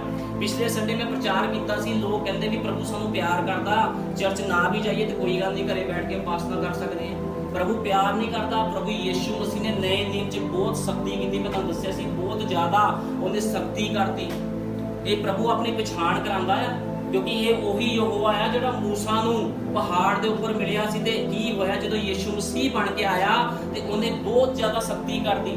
ਕਿਉਂਕਿ ਪੁਰਾਣੇ ਨਿਯਮ 'ਚ ਤਾਂ ਲਿਖਿਆ ਸੀਗਾ ਵੀ ਜੇ ਤੂੰ ਆਪਣੀ ਪਤਨੀ ਨੂੰ ਤਲਾਕ ਦੇਣਾ ਤਾਂ ਲਿਖਤ ਪੱਤਰੀ ਲਿਖ ਕੇ ਦੇ ਦੇ, ਲੇਕਿਨ ਨਏ ਨਿਯਮ 'ਚ ਕਹਿੰਦਾ ਹਰਾਮਕਾਰੀ ਤੋਂ ਛੁੱਟ। ਜੇ ਤੂੰ ਆਪਣੀ ਪਤਨੀ ਨੂੰ ਛੱਡਦਾ ਤੇ ਜਨਾਹ ਕਰਾਉਣਾ ਹੈ। ਫਿਰ ਬਾਈਬਲ 'ਚ ਇਹ ਵੀ ਲਿਖਿਆ ਕਿਸੇ ਔਰਤ ਨੂੰ ਬੁਰੀ ਨਜ਼ਰ ਨਾਲ ਵੇਖਣ ਵਾਲੇ ਦੇ ਉੱਪਰ ਸਜ਼ਾ ਦਾ ਹੁਕਮ ਲਾਇਆ ਜਾਵੇ। ਸਾਰਾ ਕੁਝ ਸਖਤੀ ਕਰਦੀ, ਚੇਂਜ ਕਰਦਾ। ਇਹ ਆ ਪ੍ਰਭੂ ਦਾ ਪਿਆਰ। ਹੁਣ ਲੋਕਾਂ ਨੂੰ ਪਛਾਣ ਹੀ ਨਹੀਂ ਹੈ ਪ੍ਰਭੂ ਦੀ, ਵੀ ਪ੍ਰਭੂ ਹੈ ਕੀ ਆ। ਹੁਣ ਇਹ ਜਿਹੜਾ ਗਹੇਜੀ ਸੀ ਕੋੜ ਲੈ ਕੇ ਚਲਾ ਗਿਆ ਤੇ ਕੀ ਹੋਇਆ? ਸਾਰੀ ਉਮਰ ਵਾਸਤੇ ਕੋੜੀ ਬਣ ਗਿਆ। ਯਸ਼ਾਇਆ ਕੱਟਾਂਗੇ 37 ਯਸ਼ਾਇਆ। ਹੁਣ ਯਸ਼ਾਇਆ ਵਿੱਚ ਅਸੀਂ ਦੇਖਦੇ ਹਾਂ ਹਿਜਕੀਆ ਇੱਕ ਰਾਜਾ ਸੀਗਾ। ਹਿਜਕੀਆ ਇੱਕ ਰਾਜਾ ਸੀ, ਖੁਦਾ ਦਾ ਡਰ ਰੱਖਣ ਵਾਲਾ ਮਨੁੱਖ ਸੀਗਾ। ਇਹਦੇ ਉੱਪਰ ਬਾਈਬਲ ਖੁੱਲੀ ਹੋਈ ਸੀ, ਇਹਨੂੰ ਪਤਾ ਸੀ ਵੀ ਮੇਰੇ ਖੁਦਾ ਨੇ ਕਿੱਡੇ ਕਿੱਡੇ ਵੱਡੇ ਕੰਮ ਕਰਦੇ। ਜਾਣਦਾ ਸੀਗਾ ਵੀ ਮੂਸਾ ਦੇ ਦੁਆਰਾ ਸਮੁੰਦਰ 2 ਭਾਗ ਕੀਤਾ ਗਿਆ। ਹਿਜਕੀਆ ਰਾਜਾ ਨੂੰ ਪੂਰਾ ਪਤਾ ਸੀ ਵੀ ਯਹੋਵਾ ਤੇ ਵਿਸ਼ਵਾਸ ਕਰੋਗੇ ਤੇ ਬਚਾਊਗਾ। ਤੇ ਕੀ ਹੁੰਦਾ ਆ? ਹਿਜਕੀਆ ਰਾਜਾ ਦੇ ਉੱਪਰ ਦੁਸ਼ਮਣ ਦੇਸ਼ ਦੀ ਸੈਨਾ ਜਿਹੜੀ ਕੀ ਕਰਦੀ? ਹਮਲਾ ਕਰਦੀ ਆ। ਤੇ 1,85,000 ਜਿਹੜੇ ਦੁਸ਼ਮਣ ਦੇਸ਼ ਦੇ ਲੋਕ ਸੀ ਉਹਨਾਂ ਨੇ ਘੇਰ ਕੇ ਰੱਖਿਆ। ਤੇ ਕੀ ਹੋਇਆ? ਇਹਨੇ ਕੀ ਕੀਤਾ? ਇਹ ਜਾ ਕੇ ਰੋਇਆ ਨਹੀਂ, ਇਹਨੇ ਆਪਣੇ ਕੱਪੜੇ ਫਾੜੇ, ਖੁਦਾ ਦੇ ਅੱਗੇ ਗਿੜਗਿੜਾਇਆ। ਕਿਉਂਕਿ ਬਾਈਬਲ ਬਿਆਨ ਕਰਦੀ ਆ ਤਾਂ ਐਂ ਹੋਇਆ ਕਿ ਜਦ ਹਿਜਕੀਆ ਪਾਤਸ਼ਾਹ ਨੇ ਸੁਣਿਆ ਤਾਂ ਆਪਣੇ ਕੱਪੜੇ ਪਾੜੇ ਅਤੇ ਆਪਣੇ ਦੁਆਰੇ ਟਾਟ ਵਲੇਟਿਆ ਅਤੇ ਯਹੋਵਾ ਦੇ ਭਵਨ ਵਿੱਚ ਗਿਆ ਅਤੇ ਆਪਣੇ ਮਹਿਲ ਵਿੱਚ ਉੱਤੇ ਸੀ ਅਤੇ ਸਭਨਾ ਮੁਨੀਮ ਨੂੰ ਅਤੇ ਜਾਚਕਾਂ ਨੂੰ, ਬਜ਼ੁਰਗਾਂ ਨੂੰ ਟਾਟ ਪਵਾ ਕੇ, ਕਹਿੰਦਾ ਸਾਰਿਆਂ ਨੂੰ ਟਾਟ ਪਵਾ ਕੇ ਕੀ ਕੀਤਾ? ਨਬੀ ਦੇ ਕੋਲ ਭੇਜਿਆ। ਕਿਹੜੇ ਨਬੀ ਕੋਲ ਭੇਜਿਆ? ਯਸ਼ਾਇਆ ਨਬੀ ਦੇ ਕੋਲ ਭੇਜਿਆ। ਜਦੋਂ ਯਸ਼ਾਇਆ ਨਬੀ ਦੇ ਕੋਲ ਭੇਜਿਆ ਤੇ ਉਹਨੇ ਕਿਹਾ ਵੀ ਪ੍ਰਭੂ ਤੁਹਾਡੇ ਲਈ ਸਾਰੇ ਬੰਦ ਰਸਤੇ ਖੋਲ ਦਊਗਾ, ਤੁਸੀਂ ਕੋਈ ਚਿੰਤਾ ਨਹੀਂ ਕਰਨੀ। ਤੇ ਦੇਖੋ ਕੀ ਹੋਇਆ? ਇਹਨੂੰ ਪਛਾਣ ਸੀਗੀ ਵੀ ਯਹੋਵਾ ਵੱਡੇ ਵੱਡੇ ਕੰਮ ਕਰਦਾ ਆ। ਦੇਖੋ ਇੱਕ ਦੇਸ਼ ਦੇ ਉੱਪਰ 1,85,000 ਦੀ ਸੈਨਾ ਨੂੰ ਘੇਰ ਲਵੇ, ਛੋਟੇ ਜਿਹੇ ਦੇਸ਼ ਨੂੰ, ਉਹਨੂੰ ਕੋਈ ਬਚਾ ਨਹੀਂ ਸਕਦਾ। ਲੇਕਿਨ ਦੇਖੋ ਬਾਈਬਲ ਬਿਆਨ ਕਰਦੀ ਆ ਯਹੋਵਾ ਦੇ ਦੂਤ ਨੇ ਨਿਕਲ ਕੇ ਅਸ਼ੂਰੀਆਂ ਦੇ ਡੇਰੇ ਵਿੱਚ 1,85,000 ਮਾਰ ਛੱਡੇ। ਤੁਹਾਨੂੰ ਪਤਾ ਜਦੋਂ 1,85,000 ਮਾਰੇ ਸੀਗੇ ਖੁਦਾ ਨੇ, ਤੇ ਪਿਲਰ ਆਫ ਫਾਇਰ ਉਹਨਾਂ ਦੇ ਉੱਪਰ ਆਇਆ ਸੀਗਾ, ਉਹਨੇ ਮਾਰੇ, ਜਿਹੜਾ ਨਬੀ ਦੇ ਸਿਰ ਦੇ ਉੱਪਰ ਰਹਿੰਦਾ ਸੀਗਾ। 1,85,000 ਜਦੋਂ ਮਾਰੇ ਤੇ ਇੱਕ ਵੀ ਨਿਸ਼ਾਨ ਨਹੀਂ ਸੀ ਜ਼ਖਮ ਦਾ, ਕੋਈ ਜ਼ਖਮ ਦਾ ਨਿਸ਼ਾਨ, ਕੋਈ ਖੂਨ ਦਾ ਨਿਸ਼ਾਨ ਇਹਦੇ ਉੱਪਰ ਨਹੀਂ ਸੀਗਾ। ਸੋ ਅਸ਼ੂਰ ਦਾ ਪਾਤਸ਼ਾਹ ਸਨੇਰੀ ਕੂਚ ਕਰਕੇ ਚਲਿਆ ਗਿਆ ਅਤੇ ਮੁੜ ਕੇ ਨੀਨਵਾ ਵਿੱਚ ਗਿਆ। ਫਿਰ ਇਉਂ ਹੋਇਆ ਜਦ ਉਹ ਆਪਣੇ ਦੇਵਤੇ ਨਿਸ਼ਰੋਕ ਦੇ ਮੰਦਿਰ ਵਿੱਚ ਪੂਜਾ ਕਰ ਰਿਹਾ ਸੀ। ਹੁਣ ਕੀ ਹੋਇਆ? ਇਹ ਭੱਜ ਗਿਆ ਰਾਜਾ, ਜਦੋਂ ਦੇਖਿਆ ਵੀ ਯਹੋਵਾ ਦੇ ਦੂਤ ਨੇ 1,85,000 ਦੀ ਸੈਨਾ ਮੇਰੀ ਮਾਰਤੀ, ਇਕੱਲਾ ਰਹਿ ਗਿਆ। ਹੁਣ ਇਹਨੂੰ ਪਤਾ ਸੀ ਮੈਂ ਜੇ ਬਚਣਾ, ਇਹਨੂੰ ਭੱਜਣਾ ਪੈਣਾ। ਇਹ ਭੱਜ ਕੇ ਆਪਣੇ ਦੇਸ਼ ਵਿੱਚ ਚਲਾ ਗਿਆ ਤੇ ਕੀ ਕਰ ਰਿਹਾ? ਮੰਦਿਰ ਵਿੱਚ ਜਾ ਕੇ, ਨਿਸ਼ਰੋਕ ਦੇ ਮੰਦਿਰ ਵਿੱਚ ਜਾ ਕੇ ਪੂਜਾ ਕਰਨ ਲੱਗ ਗਿਆ, ਕਿਉਂਕਿ ਇਹ ਮੂਰਤੀ ਪੂਜਕ ਸੀਗਾ। ਇਹਨੇ ਜਾ ਕੇ ਬੁੱਤਾਂ ਦੇ ਅੱਗੇ ਜਦੋਂ ਮੂਰਤੀ ਪੂਜਾ ਕੀਤੀ ਤਾਂ ਉਸ ਦੇ ਪੁੱਤਰਾਂ ਨੇ, ਅੰਦਰ ਮਲਕ ਅਤੇ ਸਰਸਰ ਨੇ ਉਸ ਨੂੰ ਤਲਵਾਰ ਨਾਲ ਵੱਢ ਸੁੱਟਿਆ। ਹੁਣ ਬਾਈਬਲ ਬਿਆਨ ਕਰਦੇ ਇਹਦੇ ਬੱਚਿਆਂ ਨੇ, ਦੋ ਇਹਦੇ ਬੇਟੇ ਸੀਗੇ, ਉਹਨਾਂ ਨੇ ਤਲਵਾਰ ਦੇ ਨਾਲ ਮਾਰਤਾ। ਕਿਉਂਕਿ ਪ੍ਰਭੂ ਕੀ ਕਰਦਾ? ਪ੍ਰਭੂ ਦੇ ਖਿਲਾਫ ਜੇ ਕੋਈ ਚੱਲਦਾ, ਉਹਦੇ ਲੋਕਾਂ ਦੇ ਖਿਲਾਫ ਕੋਈ ਚੱਲਦਾ, ਪ੍ਰਭੂ ਮਾਰ ਦਿੰਦਾ, ਉਹਨੂੰ ਜਾਨੋਂ ਮਾਰ ਦਿੰਦਾ ਹੈ। ਤੇ ਕੀ ਹੋਇਆ? ਇਹਦੇ ਬੇਟਿਆਂ ਨੇ ਹੀ ਰਾਜੇ ਨੂੰ ਮਾਰ ਦਿੱਤਾ ਇਹਨੂੰ। ਤਾਂ ਉਸਦੇ ਪੁੱਤਰ ਉਸਦੇ ਥਾਂ ਰਾਜ ਕਰਨ ਲੱਗੇ। ਦੇਖੋ ਉਹਦੇ ਪੁੱਤਰ ਰਾਜ ਕਰਨ ਲੱਗ ਗਏ ਦੇ ਥਾਂ ਤੇ। ਹੁਣ ਜਿਹੜਾ ਹਿਜਕੀਆ ਰਾਜਾ ਸੀ ਇਹਨੂੰ ਪਛਾਣ ਸੀਗੀ ਪ੍ਰਭੂ ਦੀ, ਇਸ ਕਰਕੇ ਨੇ ਖੁਦਾ ਦੇ ਅੱਗੇ ਬੇਨਤੀ ਕੀਤੀ। ਲੇਕਿਨ ਅੱਜ ਬਹੁਤ ਲੋਕ ਆ ਜਦੋਂ ਮੁਸੀਬਤਾਂ ਵਿੱਚ ਪੈਂਦੇ, ਤੰਗੀਆਂ ਵਿੱਚ ਪੈਂਦੇ, ਉਹਨਾਂ ਨੂੰ ਪਛਾਣ ਨਹੀਂ ਪ੍ਰਭੂ ਦੀ, ਉਹਨਾਂ ਨੂੰ ਪਤਾ ਨਹੀਂ ਲੱਗਦਾ ਵੀ ਕੀ ਕਰਨਾ। ਲੇਕਿਨ ਭਾਈ ਬ੍ਰੈਨਮ ਨੇ ਕਿਹਾ ਜਦੋਂ ਤੁਹਾਡੇ ਉੱਪਰ ਮੁਸੀਬਤ ਆਉਂਦੀ ਤੁਸੀਂ ਘੁਟਨੇ ਟੇਕ ਲਓ, ਲੋਕਾਂ ਕੋ ਨਾ ਭੱਜੋ, ਥਾਣੇ ਕਚਹਿਰੀਆਂ 'ਚ ਨਾ ਭੱਜੋ, ਘੁਟਨੇ ਟੇਕ ਲਓ, ਕਿਉਂਕਿ ਪ੍ਰਾਰਥਨਾ ਸਭ ਚੀਜ਼ਾਂ ਦਾ ਹੱਲ ਆ। ਹੁਣ ਗੱਲ ਕਾਦੀ ਹੈ? ਗੱਲ ਤੇ ਹੈ ਕਿ ਪਛਾਣ ਦੀ, ਪਛਾਣ ਹੋਣੀ ਚਾਹੀਦੀ। ਹੁਣ ਜਿਹਨੂੰ ਪਛਾਣ ਹੋਊਗੀ ਵੀ ਮੇਰਾ ਪ੍ਰਭੂ ਯਿਸੂ ਮਸੀਹ ਸਭ ਕੁਝ ਕਰ ਸਕਦਾ ਆ, ਉਹ ਬੰਦਾ ਘੁਟਨੇ ਟੇਕ ਕੇ ਪ੍ਰਾਰਥਨਾ ਕਰੂਗਾ। ਜਦੋਂ ਪ੍ਰਾਰਥਨਾ ਕਰੂਗਾ ਤਾਂ ਉਹਦੀ ਪ੍ਰਾਰਥਨਾ ਸੁਣੀ ਜਾਊਗੀ। ਲੇਕਿਨ ਅੱਜ ਮਸੀਹ ਲੋਕਾਂ ਨੂੰ ਪਛਾਣ ਨਹੀਂ ਆ ਪ੍ਰਭੂ ਦੀ। ਉਹ ਕਹਿੰਦੇ ਸਾਡਾ ਕੰਮ ਨਿਕਲਣਾ ਚਾਹੀਦਾ ਆ, ਸਾਨੂੰ ਪ੍ਰਾਰਥਨਾ ਕਰਨ ਦੀ ਲੋੜ ਨਹੀਂ, ਪਾਸਟਰ ਪ੍ਰਾਰਥਨਾ ਕਰਦੇ ਸਾਡਾ ਕੰਮ ਨਿਕਲ ਜੇ। ਕਿਉਂ? ਯਿਸੂ ਮਸੀਹ ਨੂੰ ਬਾਬਾ ਬਣਾ ਦਿੱਤਾ ਗਿਆ। ਲੇਕਿਨ ਯਿਸੂ ਮਸੀਹ ਬਾਬਾ ਨਹੀਂ ਆ। ਯਿਸੂ ਮਸੀਹ ਅਨੰਤ ਕਾਲ ਦਾ ਪਿਤਾ ਅਤੇ ਸ਼ਾਂਤੀ ਦਾ ਰਾਜਕੁਮਾਰ। ਉਹ ਕਹਿੰਦਾ ਮੈਂ ਅਲਫਾ ਅਤੇ ਓਮੇਗਾ, ਆਦਿ ਅਤੇ ਅੰਤ। ਕਹਿੰਦਾ ਨਾ ਮੇਰੇ ਤੋਂ ਪਹਿਲਾਂ ਕੋਈ ਸੀਗਾ ਖੁਦਾ, ਨਾ ਕੋਈ ਮੇਰੇ ਬਾਅਦ ਕਿਸ ਨੇ ਆਣਾ। ਕਹਿੰਦਾ ਮੈਂ ਇਕੱਲਾ ਹੀ ਆ ਜਿਹਦੀ ਤੁਸੀਂ ਉਪਾਸਨਾ ਕਰਦੇ, ਕਿਉਂਕਿ ਇਸ ਧਰਤੀ ਦੇ ਉੱਪਰ ਕੋਈ ਦੂਜਾ ਪਰਮੇਸ਼ਵਰ ਨਹੀਂ ਹੈ। ਕਿਉਂਕਿ ਬਾਈਬਲ ਦੇ ਵਿੱਚ ਚੈਲੰਜ ਕਰਕੇ ਕਿਹਾ ਗਿਆ ਵੀ ਦੂਜਾ ਰੱਬ ਨਹੀਂ ਹੈ ਕੋਈ ਵੀ, ਇੱਕੋ ਹੀ ਰੱਬ ਆ ਜਿਹਦਾ ਨਾਮ ਪ੍ਰਭੂ ਯਿਸੂ ਮਸੀਹ ਹੈ। ਬਾਕੀ ਸਭ ਦੁਸ਼ਟ ਆਤਮੇ ਆ ਜਿਨ੍ਹਾਂ ਨੂੰ ਲੋਕ ਕੀ ਕਰ ਰਹੇ? ਪੂਜ ਰਹੇ ਆ। ਕਿਉਂ ਪੂਜ ਰਹੇ? ਕਿਉਂਕਿ ਉਹਨਾਂ ਨੂੰ ਪਛਾਣ ਨਹੀਂ ਆਪਣੇ ਪਿਤਾ ਦੀ। ਜਿਹਨੂੰ ਪਛਾਣ ਹੁੰਦੀ ਆ ਉਹ ਉਪਾਸਨਾ ਕਰਦਾ ਆ। ਉਹਨੂੰ ਪਤਾ ਆ ਵੀ ਯਿਸੂ ਮਸੀਹ ਕੋਈ ਮੂਰਤੀ ਨਹੀਂ ਆ ਜਿਹਦੇ ਅੱਗੇ ਘੁਟਨੇ ਟੇਕਣੇ ਆ ਜਾਂ ਜਿਹਨੂੰ ਧੂਪਾਂ ਦਿਖਾਣੀਆਂ। ਯਿਸੂ ਮਸੀਹ ਜਿਉਂਦਾ ਪਰਮੇਸ਼ਰ, ਉਹਦੇ ਕੰਨ ਆ, ਉਹ ਸੁਣਦਾ ਆ, ਉਹ ਚੱਲਦਾ ਤੇ ਫਿਰਦਾ, ਇੱਕ ਮੂਰਤੀ ਨਹੀਂ ਆ ਵੀ ਜਿਹੜੇ ਇੱਕ ਜਗ੍ਹਾ ਤੇ ਖੜੀ ਰਹਿੰਦੀ ਆ ਤੇ ਨਾ ਬੋਲਦੀ ਨਾ ਚੱਲਦੀ ਆ, ਭਾਵੇਂ ਜੋ ਮਰਜ਼ੀ ਉਹਦੇ ਉੱਪਰ ਜਾਨਵਰ ਆ ਕੇ ਬਾਥਰੂਮ ਕਰ ਦੇਣ, ਕੁਝ ਵੀ ਕਰ ਦੇਣ। ਲੇਕਿਨ ਯਿਸੂ ਮਸੀਹ ਜਿਉਂਦਾ ਖੁਦਾ ਆ। ਜਿੰਦੇ ਖੁਦਾ ਨੂੰ ਜਦੋਂ ਕੋਈ ਪੁਕਾਰਦਾ ਆ ਤੇ ਉਹ ਕੀ ਕਰਦਾ? ਉਹਨੂੰ ਆਵਾਜ਼ ਨੂੰ ਸੁਣਦਾ ਆ। ਉਹ ਕਹਿੰਦਾ ਠੀਕ ਆ ਮੇਰੇ ਬੇਟੇ, ਮੇਰੀ ਬੇਟੀ, ਤੂੰ ਮੈਨੂੰ ਆਵਾਜ਼ ਮਾਰੀ, ਮੈਂ ਤੈਨੂੰ ਜਵਾਬ ਦੇਵਾਂਗਾ। ਕਿਉਂਕਿ ਬਾਈਬਲ ਦੇ ਵਿੱਚ ਹੁਣ ਤੱਕ ਜਦੋਂ ਖੁਦਾ ਦੇ ਲੋਕਾਂ ਨੇ ਜਿਹੜੇ ਉਹਦੀ ਪਛਾਣ ਨੂੰ ਜਾਣਦੇ ਸੀ, ਉਹਨੂੰ ਪਛਾਣਦੇ ਸੀ, ਪੁਕਾਰਿਆ ਤੇ ਪ੍ਰਭੂ ਨੇ ਉਹਨਾਂ ਦੀ ਪ੍ਰਾਰਥਨਾ ਨੂੰ ਸੁਣਿਆ। ਅੱਜ ਵੀ ਯਿਸੂ ਮਸੀਹ ਪ੍ਰਾਰਥਨਾ ਨੂੰ ਸੁਣਦਾ ਹੈ। ਲੇਕਿਨ ਕਿਹਦੀ ਪ੍ਰਾਰਥਨਾ? ਜਿਹੜੇ ਲੋਕ ਉਹਨੂੰ ਪਛਾਣਦੇ ਆ ਵੀ ਉਹ ਹੈ ਕੌਣ ਆ, ਉਹਨਾਂ ਦੀ ਪ੍ਰਾਰਥਨਾ ਨੂੰ ਸੁਣਦਾ ਪ੍ਰਭੂ ਯਿਸੂ ਮਸੀਹ। ਯਹੂਨਾ ਕੱਢਾਂਗੇ, ਯਹੂਨਾ 14:6। ਹੁਣ ਕੀਤਾ 1,85,000 ਮਾਰੇ ਗਏ, ਕਿੰਨੀ ਵੱਡੀ ਖੁਦਾ ਦੀ ਮਹਿਮਾ ਹੋਈ। ਉਹ ਰਾਜਾ ਵੀ ਸੋਚਦਾ ਹੋਣਾ ਵੀ ਹੋਇਆ ਕਿੱਦਾਂ ਹੈ। ਇਸ ਤਰ੍ਹਾਂ ਪ੍ਰਭੂ ਯਿਸੂ ਮਸੀਹ ਕੰਮ ਕਰਦਾ ਹੈ। ਯਹੂਨਾ 14:6।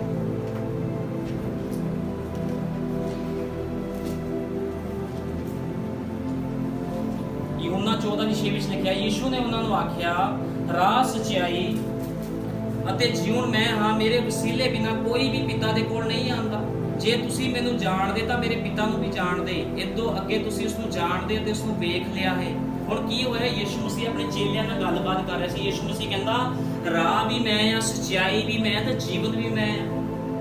ਕਹਿੰਦਾ ਰਾਸਤਾ ਵੀ ਮੈਂ ਆ, ਜੀਵਨ ਵੀ ਮੈਂ ਆ, ਸੱਚਾਈ ਵੀ ਮੈਂ। ਕੋਈ ਦੂਜੀ ਸੱਚਾਈ ਨਹੀਂ ਆ, ਕੋਈ ਦੂਜਾ ਰਾਸਤਾ ਨਹੀਂ ਆ ਖੁਦਾ ਦੇ ਰਾਜ 'ਚ, ਇਸ ਵਰਗ ਵਿੱਚ ਜਾਣ ਦਾ। ਕਹਿੰਦਾ ਮੈਂ ਹੀ ਰਾਸਤਾ ਆ, ਮੈਂ ਹੀ ਸੱਚਾਈ ਆ ਤੇ ਮੈਂ ਹੀ ਜੀਵਨ ਆ। ਕਹਿੰਦਾ ਸਭ ਕੁਝ ਮੈਂ ਆ, ਕੋਈ ਮੇਰੇ ਵਸੀਲੇ ਬਿਨਾਂ ਪਿਤਾ ਦੇ ਕੋਲ ਨਹੀਂ ਆਉਂਦਾ। ਜੇ ਤੁਸੀਂ ਮੈਨੂੰ ਜਾਣਦੇ ਤਾਂ ਮੇਰੇ ਪਿਤਾ ਨੂੰ ਵੀ ਜਾਣਦੇ। ਹੁਣ ਜਿਹੜੇ ਚੇਲੇ ਸੀਗੇ, ਇਹ ਚੇਲੇ ਕੌਣ ਸੀ? ਇਹ ਉਹ ਚੇਲੇ ਸੀਗੇ ਜਿਹੜੇ 24 ਘੰਟੇ ਯਿਸੂ ਮਸੀਹ ਦੇ ਨਾਲ ਰਹਿੰਦੇ ਸੀਗੇ, ਉਹਦੇ ਨਾਲ ਹੀ ਰਹਿੰਦੇ ਸੀ। 24 ਘੰਟੇ ਖਾਂਦੇ ਪੀਂਦੇ ਸੀ, ਨਾਲ ਹੀ ਬੈਠਦੇ ਸੀ, ਸੌਂਦੇ ਸੀ। ਇਹ ਯਿਸੂ ਮਸੀਹ ਨੂੰ ਛੱਡਦੇ ਨਹੀਂ ਸੀ, ਹਮੇਸ਼ਾ ਯਿਸੂ ਮਸੀਹ ਦੇ ਨਾਲ ਰਹਿੰਦੇ ਸੀਗੇ। ਜੇ ਤੁਸੀਂ ਮੈਨੂੰ ਜਾਣਦੇ ਤਾਂ ਮੇਰੇ ਪਿਤਾ ਨੂੰ ਵੀ ਜਾਣਦੇ, ਇਦੋਂ ਅੱਗੇ ਤੁਸੀਂ ਉਸ ਨੂੰ ਜਾਣਦੇ ਤੇ ਉਸ ਨੂੰ ਵੇਖ ਲਿਆ ਹੈ। ਫਿਲਿਪੁਸ ਨੇ ਉਸ ਨੂੰ ਆਖਿਆ, ਪ੍ਰਭੂ ਜੀ, ਪਿਤਾ ਦਾ ਸਾਨੂੰ ਦਰਸ਼ਨ ਕਰਾ, ਤੁਹਾਨੂੰ ਤ੍ਰਿਪਤ ਆਓ। ਹੁਣ ਜਿਹੜਾ ਉਹਦਾ ਚੇਲਾ ਸੀ ਫਿਲਿਪੁਸ, ਕਹਿੰਦਾ ਤੂੰ ਪਿਤਾ ਪਿਤਾ ਕਰਦਾ ਰਹਿੰਦਾ, ਕਹਿੰਦਾ ਆ ਸਾਨੂੰ ਪਿਤਾ ਦੇ ਦਰਸ਼ਨ ਵੀ ਕਰਾ ਦੇ। ਤੇ ਯਿਸੂ ਮਸੀਹ ਨੇ ਕੀ ਜਵਾਬ ਦਿੱਤਾ?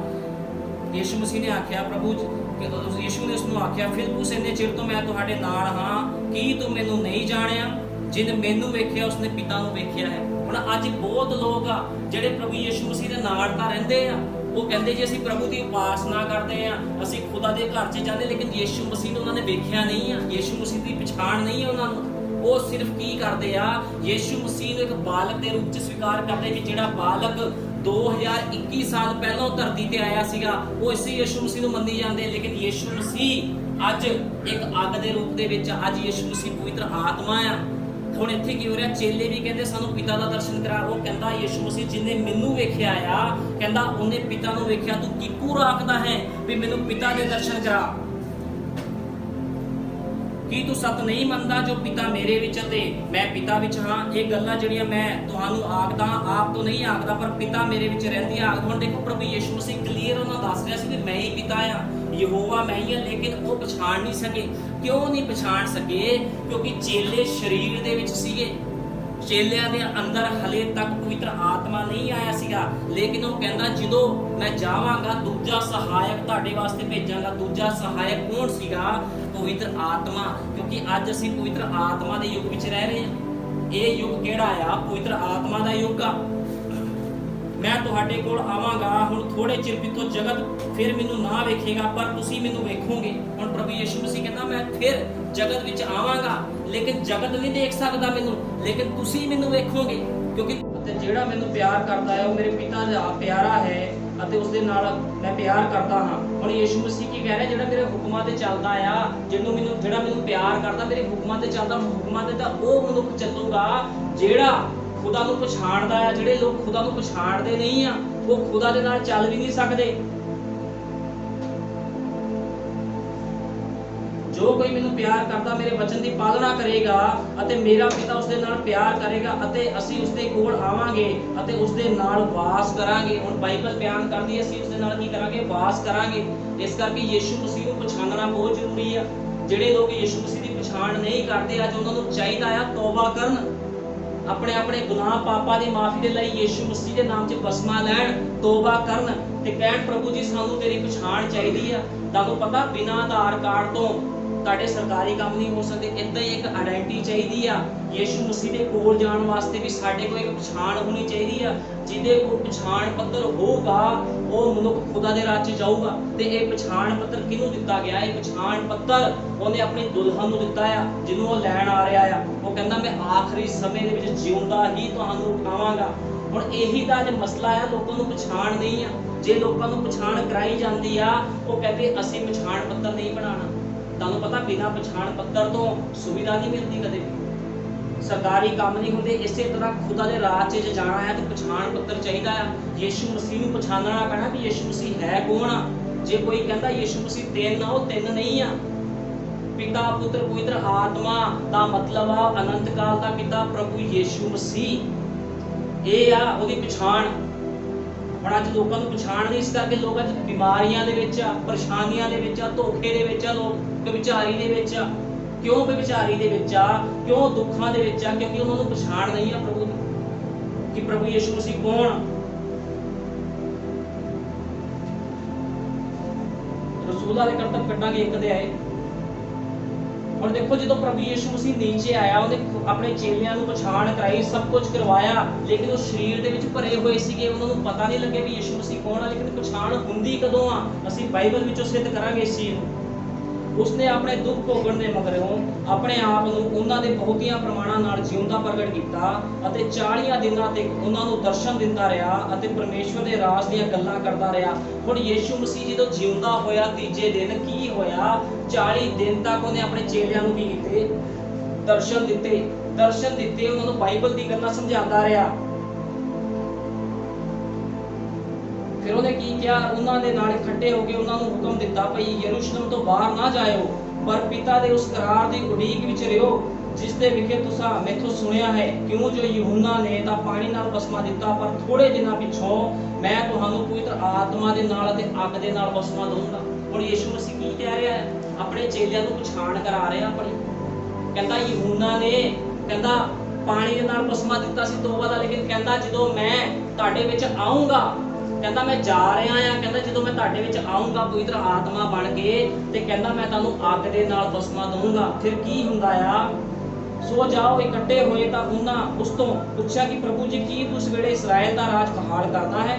ਹੁਣ ਉਹ ਸਰੀਰ ਦੇ ਵਿੱਚ ਸੀਗੇ ਕਿਉਂਕਿ ਉਸ ਸਮੇਂ ਇਜ਼ਰਾਈਲ ਦੇਸ਼ ਗੁਲਾਮ ਸੀਗਾ ਤੇ ਉਹ ਸੋਚਦੇ ਸੀ ਕਿ ਇਜ਼ਰਾਈਲ ਦੇਸ਼ ਨੂੰ ਗੁਲਾਮੀ ਤੋਂ ਪ੍ਰਭੂ ਨੇ ਆਜ਼ਾਦੀ ਦੇਣੀ, ਲੇਕਿਨ ਪ੍ਰਭੂ ਤਾਂ ਆਤਮਿਕ ਗੱਲ ਕਰ ਰਿਹਾ ਸੀਗਾ। ਫਿਰ ਕੀ ਹੁੰਦਾ ਜਦੋਂ ਇਹ ਲੋਕ, ਬਾਈਬਲ ਬਿਆਨ ਕਰਦੀ ਆ,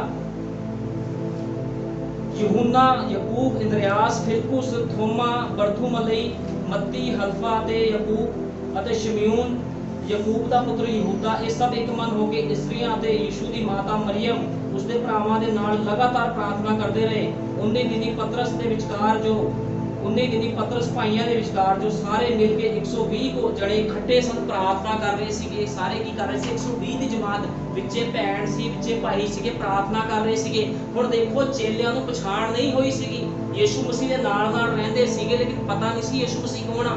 ਉਹ ਸੋਚਦੇ ਸੀ ਨਬੀ ਆ ਕੋਈ ਸ਼ਾਇਦ, ਲੇਕਿਨ ਪਛਾਣ ਕਦੋਂ ਹੋਈ? ਅਸੀਂ ਹੁਣ ਬਾਈਬਲ ਚੋਂ ਦੇਖਦੇ ਰਸੂਲਾਂ ਦੇ ਕਰਤੱਵ 2:38 ਜਾਂ ਪੈਂਤੇਕੁਸਤ ਦਾ ਦਿਨ ਆਇਆ ਤਾਂ ਉਹ ਸਭ ਇੱਕ ਥਾਂ ਇਕੱਠੇ ਸਨ ਔਰ ਅਚਾਨਕ ਆਕਾਸ਼ ਤੋਂ ਇੱਕ ਗੂੰਜ ਆਈ ਜਿਹੜੀ ਵੱਡੀ ਭਾਰੀ ਹਨੇਰੀ ਦੇ ਵਗਣ ਜੀ ਹੁੰਦੀ ਹੈ ਅਤੇ ਉਸ ਨਾਲ ਸਾਰਾ ਘਰ ਜਿੱਥੇ ਉਹ ਬੈਠੇ ਸਨ ਭਰ ਗਿਆ ਔਰ ਉਹਨਾਂ ਨੂੰ ਅੱਗ ਦੀਆਂ ਜੀਭਾਂ ਵੱਖਰੀਆਂ ਵੱਖਰੀਆਂ ਹੁੰਦੀਆਂ ਵਿਖਾਈ ਦਿੱਤੀਆਂ ਅਤੇ ਉਹਨਾਂ ਵਿੱਚੋਂ ਹਰੇਕ ਉੱਤੇ ਠਹਿਰੀਆਂ। ਤਦ ਉਹ ਸਭੇ ਪਵਿੱਤਰ ਆਤਮਾ ਨਾਲ ਭਰ ਗਏ ਅਤੇ ਹੋਰ ਬੋਲੀਆਂ ਬੋਲਣ ਲੱਗ ਪਏ ਜਿਵੇਂ ਆਤਮਾ ਨੇ ਉਹਨਾਂ ਨੂੰ ਬੋਲਣ ਦਿੱਤਾ। ਹੁਣ ਕੀ ਹੋਇਆ? ਇਹ ਉਹੀ ਚੇਲੇ ਆ ਜਿਨ੍ਹਾਂ ਨੇ ਯੀਸ਼ੂ ਮਸੀਹ ਦੇ ਨਾਲ ਰਹੇ ਲੇਕਿਨ ਪਛਾਣ ਨਹੀਂ ਹੋਈ। ਲੇਕਿਨ ਜਦੋਂ ਪਵਿੱਤਰ ਆਤਮਾ ਪੈਂਤੇਕੁਸਤ ਦੇ ਦਿਨ ਇਹਨਾਂ ਦੇ ਅੰਦਰ ਆਇਆ ਤੇ ਇਹਨਾਂ ਨੇ ਕੀ ਕੀਤਾ? ਇਹਨਾਂ ਨੇ ਖੁਦਾ ਦੇ ਕੰਮਾਂ ਨੂੰ ਕਰਨਾ ਸ਼ੁਰੂ ਕਰ ਦਿੱਤਾ। ਜਿਹੜੇ ਪਤਰਸ ਨੇ ਜਦੋਂ ਪੈਂਤੇਕੁਸਤ ਦੇ ਦਿਨ ਪਵਿੱਤਰ ਆਤਮਾ ਇਹਨਾਂ ਲੋਕਾਂ ਦੇ ਅੰਦਰ ਆਇਆ ਤੇ ਇਹਨਾਂ ਨੇ ਪਛਾਣ ਕੀਤੀ ਪ੍ਰਭੂ ਯੀਸ਼ੂ ਮਸੀਹ ਦੀ। ਜਿਹੜਾ ਪਤਰਸ ਯੀਸ਼ੂ ਮਸੀਹ ਦਾ ਇਨਕਾਰ ਕਰਕੇ ਚਲਾ ਗਿਆ, ਉਹ ਪਤਰਸ ਅੱਜ ਯੀਸ਼ੂ ਮਸੀਹ ਦੇ ਨਾਮ 'ਚ ਵਸਮੇ ਦੇ ਰਿਹਾ ਸੀ। ਉਸੇ ਪਤਰਸ ਨੇ ਕਿਹਾ ਮੈਨੂੰ ਝੂਠੀ ਸਲੀਬ ਦਿੱਤੀ ਜਾਵੇ, ਕਿਉਂਕਿ ਇਹਨਾਂ ਨੂੰ ਪਛਾਣ ਸੀ। ਲੇਕਿਨ ਜਿਹੜੇ ਅੱਜ ਹਜ਼ਾਰਾਂ ਕਰੋੜਾਂ ਲੋਕ ਯੀਸ਼ੂ ਮਸੀਹ ਦਾ ਪ੍ਰਚਾਰ ਕਰ ਰਹੇ ਆ, ਉਹਨਾਂ ਨੂੰ ਪਛਾਣ ਨਹੀਂ ਹੈ ਯੀਸ਼ੂ ਮਸੀਹ ਦੀ। ਉਹਨਾਂ ਨੂੰ ਯੀਸ਼ੂ ਮਸੀਹ ਬਾਰੇ ਪਤਾ ਹੀ ਨਹੀਂ ਵੀ ਯੀਸ਼ੂ ਮਸੀਹ ਹੈ ਕੌਣ ਆ। ਉਹਨਾਂ ਨੂੰ ਇੰਨਾ ਹੀ ਪਤਾ ਹੈ ਵੀ ਯੀਸ਼ੂ ਮਸੀਹ ਬਰਕਤ ਦਿੰਦਾ ਹੈ, ਯੀਸ਼ੂ ਮਸੀਹ ਚੰਗਿਆਈ ਦਿੰਦਾ, ਬਸ ਇਸ ਤੋਂ ਇਲਾਵਾ ਕੁਝ ਨਹੀਂ ਪਤਾ। ਲੇਕਿਨ ਯੀਸ਼ੂ ਮਸੀਹ ਨੇ ਕਿਹਾ ਸੀ ਮੈਂ ਜੀਵਨ ਦਾ ਜਲ ਤੁਹਾਨੂੰ ਦੇਣ ਆਇਆ, ਜਿਹੜਾ ਪੀਵੇਗਾ ਉਹ ਅਮਰ ਹੋ ਜਾਵੇਗਾ। ਤੁਹਾਨੂੰ ਪਤਾ ਜਿਹੜੀ ਖੁਦਾ ਦੀ ਦੁਲਹਨ ਆ, ਖੁਦਾ ਦੀ ਦੁਲਹਨ ਅਮਰ ਆ। ਯੀਸ਼ੂ ਮਸੀਹ ਦੇ ਪਵਿੱਤਰ ਲੋਕ ਕਦੇ ਮਰ ਨਹੀਂ ਸਕਦੇ। ਚਾਹੇ ਸਰੀਰ ਨਾਸ਼ ਹੋ ਜਾਵੇ ਲੇਕਿਨ ਆਤਮਾ ਦਾ ਨਾਸ਼ ਨਹੀਂ ਹੋਵੇਗਾ, ਕਿਉਂਕਿ ਪ੍ਰਭੂ ਯੀਸ਼ੂ ਮਸੀਹ ਨੂੰ ਪਛਾਣਦੀ ਉਹਦੀ ਦੁਲਹਨ। ਲੇਕਿਨ ਅੱਜ ਬਹੁਤ ਲੋਕ ਆ ਜਿਹੜੇ ਉਹਨੂੰ ਕਹਿੰਦੇ ਇਸ ਪ੍ਰਭੂ ਜੀ ਤੈਨੂੰ ਮੰਨਦੇ ਆ, ਤੇਰੇ ਲਈ ਆਹ ਕਰਾਂਗੇ ਉਹ ਕਰਾਂਗੇ, ਉਹ ਲੋਕ ਪ੍ਰਭੂ ਯੀਸ਼ੂ ਮਸੀਹ ਤੋਂ ਭੱਜ ਜਾਂਦੇ ਆ। ਕਿਉਂ ਭੱਜਦੇ ਆ? ਕਿਉਂਕਿ ਖੁਦਾ ਦਾ ਡਰ ਉਹਨਾਂ ਦੇ ਅੰਦਰ ਨਹੀਂ ਹੈ। ਉਹਨਾਂ ਨੂੰ ਪਛਾਣ ਨਹੀਂ ਹੈ ਪ੍ਰਭੂ ਯੀਸ਼ੂ ਮਸੀਹ ਵੀ ਯੀਸ਼ੂ ਮਸੀਹ ਹੈ ਕੌਣ ਆ। ਹੁਣ ਇਸੇ ਤਰ੍ਹਾਂ ਜਦੋਂ ਪਤਰਸ ਉਹਨਾਂ ਦੇ ਅੰਦਰ ਪਵਿੱਤਰ ਆਤਮਾ ਆਇਆ ਤੇ ਇਹਨਾਂ ਨੂੰ ਪਛਾਣ ਹੋ ਗਈ। ਇਹਨਾਂ ਨੇ ਖੁਦਾ ਦੇ ਕੰਮਾਂ ਦੇ ਲਈ ਮਾਰਾਂ ਖਾਧੀਆਂ। ਸੰਤ ਪੌਲੁਸ ਜਿਹੜਾ ਮਸੀਹ ਔਰਤਾਂ ਨੂੰ ਮਾਰਦਾ ਸੀ, ਮਸੀਹ ਲੋਕਾਂ ਨੂੰ ਮਾਰਦਾ ਸੀਗਾ, ਉਹਨੂੰ ਪ੍ਰਭੂ ਦੀ ਪਛਾਣ ਨਹੀਂ ਸੀ। ਲੇਕਿਨ ਜਦੋਂ ਦਮਿਸ਼ਕ ਦੇ ਰਾਹ ਉੱਤੇ ਜਾ ਰਿਹਾ ਸੀਗਾ ਤੇ ਪ੍ਰਭੂ ਨੇ ਉਹਨੂੰ ਆਵਾਜ਼ ਲਗਾਈ ਤੇ ਕਹਿੰਦਾ ਹੇ ਪੌਲੁਸ, ਹੇ ਪੌਲੁਸ, ਤੂੰ ਮੈਨੂੰ ਕਿਉਂ ਸਤਾਨਾ ਆ? ਤੇ ਉਹਨੇ ਕਿਹਾ ਪ੍ਰਭੂ ਜੀ ਤੂੰ ਕੌਣ ਆ? ਕਿਉਂਕਿ ਉਹ ਜਾਣਦਾ ਸੀ ਆਕਾਸ਼ ਤੋਂ ਆਵਾਜ਼ ਕਿਸੇ ਬੰਦੇ ਦੀ ਨਹੀਂ ਆ ਸਕਦੀ। ਉਹ ਕਹਿੰਦਾ ਮੈਂ ਯੀਸ਼ੂ ਮਸੀਹ ਆ ਜਿਹਨੂੰ ਤੂੰ ਸਤਾਨਾ ਆ। ਤੇ ਕੀ ਹੋਇਆ? ਉਹ ਅੰਨਾ ਹੋ ਗਿਆ। 3 ਦਿਨ ਤੱਕ ਅੰਨਾ ਰਿਹਾ ਤੇ ਉਹਦੇ ਦਾਸ ਉਹਨੇ ਆਪਣਾ ਇੱਕ ਸੇਵਕ ਭੇਜਿਆ ਪ੍ਰਭੂ ਯੀਸ਼ੂ ਮਸੀਹ ਜਿਹਦਾ ਨਾਮ ਹਨਨਿਆ ਸੀਗਾ। ਤੇ ਕੀ ਹੋਇਆ? ਜਦੋਂ ਉਹਨੇ ਪ੍ਰਾਰਥਨਾ ਕੀਤੀ ਤੇ ਉਹਦੀ ਅੱਖਾਂ ਤੋਂ ਛਿਲਕੇ ਉਤਰ ਗਏ। ਜਦੋਂ ਅੱਖਾਂ ਦੇ ਛਿਲਕੇ ਉਤਰੇ ਤੇ ਉਹਨੂੰ ਯੀਸ਼ੂ ਮਸੀਹ ਦੀ ਪਛਾਣ ਹੋਈ। ਇਹ ਉਹੀ ਪਤਰਸ ਆ ਜਿਹੜਾ ਮਸੀਹ ਲੋਕਾਂ ਨੂੰ ਮਾਰਦਾ ਸੀ ਤੇ ਇਹੀ ਪਤਰਸ ਪ੍ਰਭੂ ਯੀਸ਼ੂ ਮਸੀਹ ਦਾ ਪ੍ਰਚਾਰ ਕਰਨਾ ਸ਼ੁਰੂ ਕਰ ਦਿੱਤਾ। ਇਹਨੇ ਆਪਣਾ ਰਾਜਪਾਟ ਛੱਡ ਦਿੱਤਾ, ਆਪਣੇ ਘੋੜਿਆਂ ਨੂੰ ਛੱਡ ਦਿੱਤਾ ਜਿਹੜੇ ਘੋੜਿਆਂ ਤੇ ਸਵਾਰ ਹੋ ਕੇ ਮਸੀਹ ਲੋਕਾਂ ਨੂੰ ਮਾਰਦਾ ਸੀਗਾ। ਸਭ ਕੁਝ ਛੱਡ ਕੇ ਇਹਨੇ ਖੁਦਾ ਦੀ ਸੇਵਾ ਸ਼ੁਰੂ ਕੀਤੀ। ਤੁਹਾਨੂੰ ਪਤਾ ਸੰਤ ਪੌਲੁਸ ਨੂੰ 5 ਵਾਰੀ ਕੋੜੇ ਮਾਰੇ ਗਏ। ਸੰਤ ਪੌਲੁਸ ਆਪਣੇ ਸਮੇਂ ਦਾ ਸਭ ਤੋਂ ਅਮੀਰ ਤੇ ਤਾਕਤਵਰ ਮਨੁੱਖ ਸੀਗਾ। 5 ਵਾਰੀ ਜਦੋਂ ਕੋੜੇ ਮਾਰੇ ਗਏ ਤੇ ਕੀ ਹੋਇਆ? ਇਹਨੇ ਪ੍ਰਭੂ ਦੀ ਉਪਾਸਨਾ ਕੀਤੀ। 5 ਵਾਰੀ ਕੋੜੇ ਮਾਰੇ ਗਏ। ਯੀਸ਼ੂ ਮਸੀਹ ਨੂੰ 1 ਵਾਰੀ ਕੋੜੇ ਮਾਰੇ ਸੀ ਉਹਨਾਂ ਨੇ 39 ਤੇ ਸੰਤ ਪੌਲੁਸ ਨੂੰ 5 ਵਾਰੀ 39 ਕੋੜੇ ਮਾਰੇ ਗਏ। ਤੇ ਦੇਖੋ ਜਦੋਂ ਕਿਸੇ ਮਨੁੱਖ ਨੂੰ ਖੁਦਾ ਦੀ ਪਛਾਣ ਹੁੰਦੀ ਤੇ ਉਹ ਸੰਸਾਰ ਵੱਲ ਨਹੀਂ ਦੇਖਦਾ, ਉਹ ਸੰਸਾਰ ਵੱਲ ਨਹੀਂ ਦੇਖਦਾ, ਉਹ ਖੁਦਾ ਦੇ ਵਚਨ ਵੱਲ ਦੇਖਦਾ। ਇੱਕ ਦਿਨ ਮੈਂ ਵੀ ਪਾਪ ਦੇ ਜੀਵਨ ਵਿੱਚ ਸੀਗਾ, ਗਲਤ ਜੀਵਨ ਵਿੱਚ ਸੀਗਾ, ਮੈਨੂੰ ਖੁਦਾ ਦੀ ਪਛਾਣ ਨਹੀਂ ਸੀ। ਲੇਕਿਨ ਜਦੋਂ ਪਵਿੱਤਰ ਆਤਮਾ ਮੇਰੇ ਉੱਪਰ ਆਇਆ ਉਹਨੇ ਮੈਨੂੰ ਪਛਾਣ ਕਰਾਈ ਵੀ ਤੂੰ ਕੌਣ ਆ ਤੇ ਤੇਰੇ ਵਾਸਤੇ ਕੁਝ ਕੰਮ ਰੱਖਿਆ ਆ। ਤੇ ਕੀ ਹੋਇਆ? ਮੈਨੂੰ ਪਾਪ ਵਾਲੇ ਜੀਵਨ ਵਿੱਚੋਂ ਉਹਨੇ ਕੱਢ ਕੇ ਆਪਣਾ ਸੇਵਕ ਮੈਨੂੰ ਠਹਿਰਾਇਆ। ਜਦੋਂ ਪਵਿੱਤਰ ਆਤਮਾ ਨੇ ਮੈਨੂੰ 2 ਵਾਰ ਦਰਸ਼ਨ ਦਿੱਤੇ ਤੇ ਮੈਨੂੰ ਕਿਹਾ ਮੇਰੀ ਸੇਵਕਾਈ ਕਰ। ਤੇ ਉਸ ਸਥਾਨ ਦੇ ਵਿੱਚੋਂ ਆ ਕੇ ਕੀ ਕੀਤਾ? ਉਸ ਸਮੇਂ ਤੋਂ ਲੈ ਕੇ ਹੁਣ ਤੱਕ ਉਹਦੀ ਸੇਵਕਾਈ ਕਰ ਰਿਹਾ ਆ। ਤੇ ਮੈਂ ਕਦੇ ਵੀ ਪੈਸੇ ਵੱਲ ਨਹੀਂ ਦੇਖਿਆ ਵੀ ਪੈਸਾ ਕਮਾਣਾ ਜਾਂ ਕੁਝ ਕਰਨਾ। ਖੁਦਾ ਦੇ ਲੋਕ ਪੈਸੇ ਵੱਲ ਨਹੀਂ ਦੇਖਦੇ। ਖੁਦਾ ਦੇ ਲੋਕ ਕਿਹਨੂੰ ਕਹਿੰਦੇ? ਖੁਦਾ ਦਾ ਬੰਦਾ। ਖੁਦਾ ਦਾ ਬੰਦਾ ਲਾਲਚੀ ਨਹੀਂ ਹੁੰਦਾ, ਪੈਸਿਆਂ ਵੱਲ ਨਹੀਂ ਦੇਖਦਾ। ਖੁਦਾ ਦਾ ਬੰਦਾ ਵਚਨ ਵੱਲ ਦੇਖਦਾ ਆ। ਇਹਨੂੰ ਕਹਿੰਦੇ ਖੁਦਾ ਦੇ ਸੱਚੇ ਲੋਕ ਜਿਹਨਾਂ ਨੂੰ ਪਛਾਣ ਆ। ਲੇਕਿਨ ਅੱਜ ਮੈਂ ਤੁਹਾਨੂੰ ਦੱਸ ਰਿਹਾ 2 ਤਰ੍ਹਾਂ ਦੇ ਸੇਵਕ ਆ। ਇੱਕ ਬਿਜ਼ਨਸ ਕਰਦੇ ਆ ਪੈਸਿਆਂ ਦਾ, ਬਾਈਬਲ ਦੇ ਵਚਨ ਨੂੰ ਵੇਚਦੇ ਆ, ਤੇਲ ਪਾਣੀ ਵੇਚਦੇ ਆ। 200 ਰੁਪਏ ਦਾ ਤੇਲ ਲੈ ਲਓ, 300 ਰੁਪਏ ਦਾ ਤੇਲ ਲੈ ਲਓ। ਇਹ ਕੌਣ ਆ? ਇਹ ਵਿਚਾਰੀ ਲੋਕ ਨੇ ਜਿਨ੍ਹਾਂ ਨੇ ਖੁਦਾ ਨੂੰ ਕਦੇ ਜਾਣਿਆ ਹੀ ਨਹੀਂ। ਯੀਸ਼ੂ ਮਸੀਹ ਦੇ ਬਚਨ 'ਚ ਲਿਖਿਆ ਹੇ ਵਿਚਾਰੀਓ, ਕਹਿੰਦਾ ਤੁਸੀਂ ਮੈਨੂੰ ਕਦੇ ਜਾਣਿਆ ਹੀ ਨਹੀਂ, ਕੁਕਰਮ ਕਰਨ ਵਾਲਿਓ ਮੇਰੇ ਤੋਂ ਦੂਰ ਚਲੇ ਜਾਓ। ਕਿੱਥੇ ਜਾਓ? ਨਰਕ ਦੀ ਅੱਗ ਦੇ ਵਿੱਚ। ਲੇਕਿਨ ਸੱਚੇ ਸੇਵਕ ਕੌਣ ਹੁੰਦੇ ਆ? ਜਿਹੜੇ ਖੁਦਾ ਦੇ ਬਚਨ ਨੂੰ ਦੇਖਦੇ ਆ। ਪੈਸੇ ਵੱਲ ਵੇਖਣ ਵਾਲਾ ਸੇਵਕ ਨਹੀਂ ਹੁੰਦਾ। ਸੇਵਕ ਨੂੰ ਪੈਸੇ ਨਾਲ ਕੋਈ ਮਤਲਬ ਨਹੀਂ ਆ, ਖਵਾਇਸ਼ਾਂ ਨਾਲ ਕੋਈ ਮਤਲਬ ਨਹੀਂ ਆ, ਸੰਸਾਰ ਨਾਲ ਕੋਈ ਮਤਲਬ ਨਹੀਂ ਆ, ਕੱਪੜਿਆਂ ਨਾਲ ਕੋਈ ਮਤਲਬ ਨਹੀਂ ਆ। ਜਿਹੜਾ ਖੁਦਾ ਦੇ ਸੱਚੇ ਸੇਵਕ ਜਿਹੜੇ ਉਹਨੂੰ ਪਛਾਣਦੇ ਆ, ਉਹਦੇ ਜਿਹੜੇ ਪਵਿੱਤਰ ਲੋਕ ਜਿਹੜੇ ਵਿਸ਼ਵਾਸੀ ਹੁੰਦੇ, ਉਹ ਖੁਦਾ ਦੇ ਬਚਨ ਵੱਲ ਦੇਖਦੇ। ਉਹ ਕਹਿੰਦੇ ਪ੍ਰਭੂ ਜੀ ਜਿੱਡਾ ਵੱਡਾ ਮਰਜ਼ੀ ਨੁਕਸਾਨ ਹੋ ਜਾਵੇ ਅਸੀਂ ਤੇਰੇ ਬਚਨ ਨੂੰ ਨਹੀਂ ਛੱਡਣਾ। ਜਿਹੜਾ ਸੱਚਾ ਵਿਸ਼ਵਾਸੀ ਹੁੰਦਾ ਆ ਉਹ ਕਹਿੰਦਾ ਭਾਵੇਂ ਮੇਰੇ 10,000 ਰੁਪਏ ਇੱਕ ਦਿਨ ਦੀ ਦਿਹਾੜੀ ਆ, ਭਾਵੇਂ 1000 ਰੁਪਇਆ ਦਿਹਾੜੀ ਆ ਮੇਰੇ ਇੱਕ ਦਿਨ ਦੀ, ਮੈਂ ਖੁਦਾ ਤੇਰੇ ਘਰ ਵਿੱਚ ਜਾਣਾ ਆ। ਕਿਉਂਕਿ ਇਹ ਲੋਕ ਕਿਹੜੇ ਆ? ਜਿਹੜੇ ਯਿਸੂ ਮਸੀਹ ਦੀ ਪਛਾਣ ਰੱਖਦੇ ਆ। ਲੇਕਿਨ ਬਹੁਤ ਲੋਕ ਆ ਜਿਹੜੇ ਯਿਸੂ ਮਸੀਹ ਦੀ ਪਛਾਣ ਨਹੀਂ ਰੱਖਦੇ। ਜਦੋਂ ਮੂਸਾ ਆਪਣੇ ਲੋਕਾਂ ਨੂੰ ਲੈ ਕੇ ਮਿਸਰ ਵਿੱਚੋਂ ਨਿਕਲਿਆ ਸੀ ਤੇ ਕੀ ਹੋਇਆ? ਸਮੁੰਦਰ ਨੂੰ 2 ਭਾਗ ਕਰ ਦਿੱਤਾ ਗਿਆ। ਕਿਹਦੇ ਦੁਆਰਾ? ਯਿਸੂ ਮਸੀਹ ਦੇ ਦੁਆਰਾ। ਕਿਉਂਕਿ ਮੂਸਾ ਨੇ ਆਪਣੇ ਵੱਲੋਂ ਕੁਝ ਨਹੀਂ ਕੀਤਾ ਸੀ। ਮੂਸਾ ਦੇ ਅੰਦਰ ਖੁਦਾ ਦਾ ਪਵਿੱਤਰ ਆਤਮਾ ਸੀਗਾ ਤੇ ਉਹਨੇ ਆਪਣੀ ਲਾਠੀ ਕੀ ਕੀਤਾ? ਲਾਲ ਸਮੁੰਦਰ ਤੇ ਮਾਰੀ ਤੇ ਉਹ 2 ਭਾਗ ਹੋ ਗਿਆ। ਤੇ ਜਿਹੜੇ ਉਹਦੇ ਨਾਲ ਲੋਕ ਸੀਗੇ, ਜਦੋਂ ਉਹਨਾਂ ਨੇ ਹਰਾਮਕਾਰੀਆਂ ਕੀਤੀਆਂ, ਉਹਨਾਂ ਨੇ ਜਾ ਕੇ ਮੁਆਬ ਦੀ ਜਿਹੜੀ ਕੁੜੀਆਂ ਸੀਗੀਆਂ, ਮੂਰਤੀ ਪੂਜਕ ਕੁੜੀਆਂ ਦਾ ਵਿਆਹ ਕਰਵਾਏ ਤੇ ਪ੍ਰਭੂ ਨੇ ਕੀ ਕੀਤਾ? ਉਹਨਾਂ ਲੋਕਾਂ ਨੂੰ ਮਾਰਿਆ। ਕਿਉਂਕਿ ਇਹਨਾਂ ਲੋਕਾਂ ਨੂੰ ਪਛਾਣ ਹੀ ਨਹੀਂ ਆਈ। ਨਾ ਆਪਣੇ ਸੇਵਕ ਦੀ ਪਛਾਣ ਸੀ ਮੂਸਾ ਦੇ ਸਮੇਂ 'ਚ ਤੇ ਨਾ ਉਹਨਾਂ ਨੂੰ ਪ੍ਰਭੂ ਦੀ ਪਛਾਣ ਸੀਗੀ। ਅੱਜ ਵੀ ਇਸੇ ਤਰ੍ਹਾਂ ਆ। ਅੱਜ ਦੇ ਮਸੀਹ ਲੋਕਾਂ ਨੂੰ ਵੀ ਸੇਵਕਾਂ ਦੀ ਪਛਾਣ ਨਹੀਂ। ਉਹ ਕਹਿੰਦੇ ਜਿਹੜਾ ਕੋਈ ਪਾਸਟਰ ਪ੍ਰਚਾਰ ਕਰਦਾ ਉਹ ਸੇਵਕ ਆ। ਲੇਕਿਨ ਮੈਂ ਤੁਹਾਨੂੰ ਦੱਸਦਾ ਸੇਵਕ ਉਹੀ ਆ ਜਿਹੜਾ ਯਿਸੂ ਮਸੀਹ ਦੇ ਬਸਮੇ ਬਾਰੇ ਸਿਖਾਉਂਦਾ। ਜਿਹੜਾ ਭਾਈ ਵਿਲੀਅਮ ਮੈਰੀ ਬ੍ਰੈਨਨ ਦਾ ਪ੍ਰਚਾਰ ਕਰਦਾ ਉਹੀ ਸੱਚਾ ਸੇਵਕ ਆ। ਜੇ ਤੁਹਾਨੂੰ ਕੋਈ ਹੋਰ ਪ੍ਰਚਾਰ ਕਰਦਾ ਆ, ਸੰਤ ਪੌਲੁਸ ਨੇ ਕਿਹਾ ਸੀ ਜਿਹੜਾ ਪ੍ਰਚਾਰ ਅਸੀਂ ਕੀਤਾ ਉਸ ਪ੍ਰਚਾਰ ਤੋਂ ਛੁੱਟ ਜੇ ਸਵਰਗ ਤੋਂ ਕੋਈ ਦੂਤ ਆ ਕੇ ਤੁਹਾਨੂੰ ਕੋਈ ਹੋਰ ਪ੍ਰਚਾਰ ਕਰੇ ਉਹ ਸ਼ਾਪਿਤ ਆ।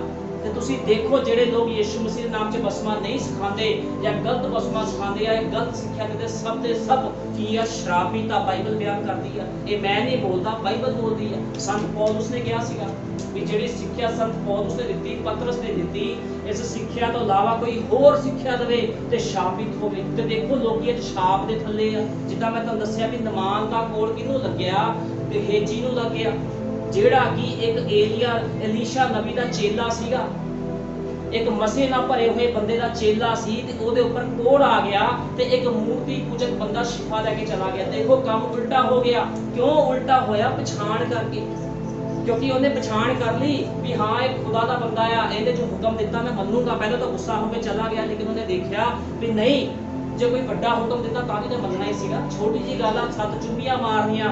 ਲੇਕਿਨ ਅੱਜ ਇਸੇ ਤਰ੍ਹਾਂ ਬੜੇ ਲੋਕ ਆ ਜਿਹੜੇ ਖੁਦਾ ਦੀ ਪਛਾਣ ਨਹੀਂ ਕਰਦੇ ਤੇ ਕੀ ਹੁੰਦਾ? ਸ਼ਰਾਬ ਦੇ ਥੱਲੇ ਆ ਜਾਂਦੇ ਆ, ਕੋੜ ਦੇ ਥੱਲੇ ਆ ਜਾਂਦੇ ਆ। ਅੱਜ ਮੈਂ ਤੁਹਾਨੂੰ ਦੱਸਿਆ ਮਸੀਹ ਲੋਕ ਕੀ ਆ? ਸ਼ਰਾਬੀ ਨੇ, ਕੋੜ ਨਾਲ ਭਰੇ ਹੋਏ, ਲੇਕਿਨ ਉਹਨਾਂ ਨੂੰ ਕੋੜ ਦਿਖਦਾ ਨਹੀਂ। ਉਹ ਕਹਿੰਦੇ ਪ੍ਰਭੂ ਨੇ ਸਾਨੂੰ ਬੜੀ ਬਰਕਤ ਦਿੱਤੀ, ਸਾਨੂੰ ਕਾਰਾਂ ਮਿਲ ਗਈਆਂ, ਅਸੀਂ ਝੁੱਗੀ 'ਚ ਰਹਿੰਦੇ ਸੀਗੇ, ਸਾਨੂੰ ਗੱਡੀਆਂ ਮਿਲ ਗਈਆਂ, ਸਾਡੇ ਕੋਲ ਕਿੱਲੇ ਦੀ ਕਿੱਲੇ ਜ਼ਮੀਨਾਂ ਆ। ਲੇਕਿਨ ਫਿਰ ਵੀ ਇਹ ਲੋਕ ਸ਼ਰਾਬ ਤੇ ਕੋੜ ਦੇ ਥੱਲੇ। ਕਿਉਂਕਿ ਯਿਸੂ ਮਸੀਹ ਬਾਰੇ ਤਾਂ ਪਤਾ ਹੀ ਨਹੀਂ। ਜਿਹਨੂੰ ਮੰਨਦੇ ਆ ਉਹਦੇ ਬਾਰੇ ਨਹੀਂ ਪਤਾ ਵੀ ਕੌਣ। ਕਿੰਨੀ ਅਜੀਬ ਗੱਲ ਆ। ਜਿਹਦਾ ਜਨਮ ਦਿਨ ਮਨਾਉਂਦੇ ਆ ਇਹ ਲੋਕ ਕ੍ਰਿਸਮਸ ਵਾਲੇ ਦਿਨ, ਕਹਿੰਦੇ ਜੀ ਯਿਸੂ ਮਸੀਹ ਦਾ ਜਨਮ ਦਿਨ ਮਨਾਉਣਾ, ਉਹਦਾ ਪਤਾ ਹੀ ਨਹੀਂ ਉਹ ਹੈ ਕੌਣ ਆ।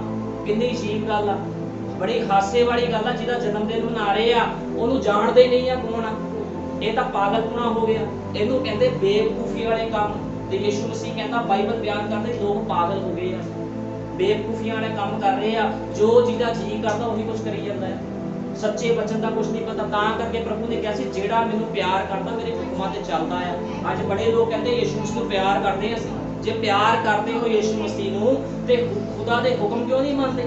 ਏਦਾਂ ਹੋ ਸਕਦਾ ਵੀ ਇੱਕ ਬੱਚਾ ਆਪਣੇ ਪਿਤਾ ਨੂੰ ਪਿਆਰ ਕਰਦਾ ਹੋਵੇ ਤੇ ਅਣ ਆਗਿਆਕਾਰੀ ਕਰੇ? ਏਦਾਂ ਨਹੀਂ ਹੋ ਸਕਦਾ। ਇੱਕ ਜਿਹੜਾ ਸੱਚਾ ਬੱਚਾ ਹੁੰਦਾ ਉਹ ਆਪਣੇ ਪਿਤਾ ਦੀ ਆਗਿਆਕਾਰੀ ਕਰੂਗਾ। ਜੇ ਉਹਦਾ ਪਿਤਾ ਕਹੂਗਾ ਬੇਟੇ ਤੂੰ ਆਹ ਕੰਮ ਕਰਨਾ, ਉਹਨੇ ਕਹਿਣਾ ਠੀਕ ਆ ਤੇਰੇ ਪਿਤਾ, ਜੋ ਤੂੰ ਕਹੇਗਾ ਮੈਂ ਉਹੀ ਕਰੂੰਗਾ। ਲੇਕਿਨ ਇਹ ਕਿਹੜੇ ਕਿੱਦਾਂ ਦੇ ਬੱਚੇ ਆ? ਜਿਹੜੇ ਆਪਣੇ ਪਿਤਾ ਦੀ ਅਣਆਗਿਆਕਾਰੀ ਕਰ ਰਹੇ। ਕਿਉਂਕਿ ਬਾਈਬਲ ਬਿਆਨ ਕਰਦੀ ਹੈ ਹਰਾਮ ਦੀ ਨਸਲ ਆ। ਇਹ ਲੋਕ ਕੌਣ ਆ? ਹਰਾਮ ਦੀ ਨਸਲ ਆ। ਇਹ ਆਪਣੇ ਪਿਤਾ ਸ਼ੈਤਾਨ ਤੋਂ ਆ, ਲੂਸੀਫਰ ਤੋਂ ਆ। ਕਿਉਂਕਿ ਇਹਨਾਂ ਨੇ ਯਿਸੂ ਮਸੀਹ ਦੇ ਬਚਨ ਦੀ ਆਗਿਆਕਾਰੀ ਨਹੀਂ ਕੀਤੀ, ਉਹਦੀ ਪਛਾਣ ਨਹੀਂ ਕੀਤੀ। ਜਿਹੜੇ ਲੋਕ ਯਿਸੂ ਮਸੀਹ ਨੂੰ ਨਹੀਂ ਪਛਾਣਨਗੇ ਉਹ ਲੋਕਾਂ ਨੂੰ ਅਥਾਹ ਕੁੰਡ ਦੇ ਵਿੱਚ ਸੁੱਟਿਆ ਜਾਵੇਗਾ।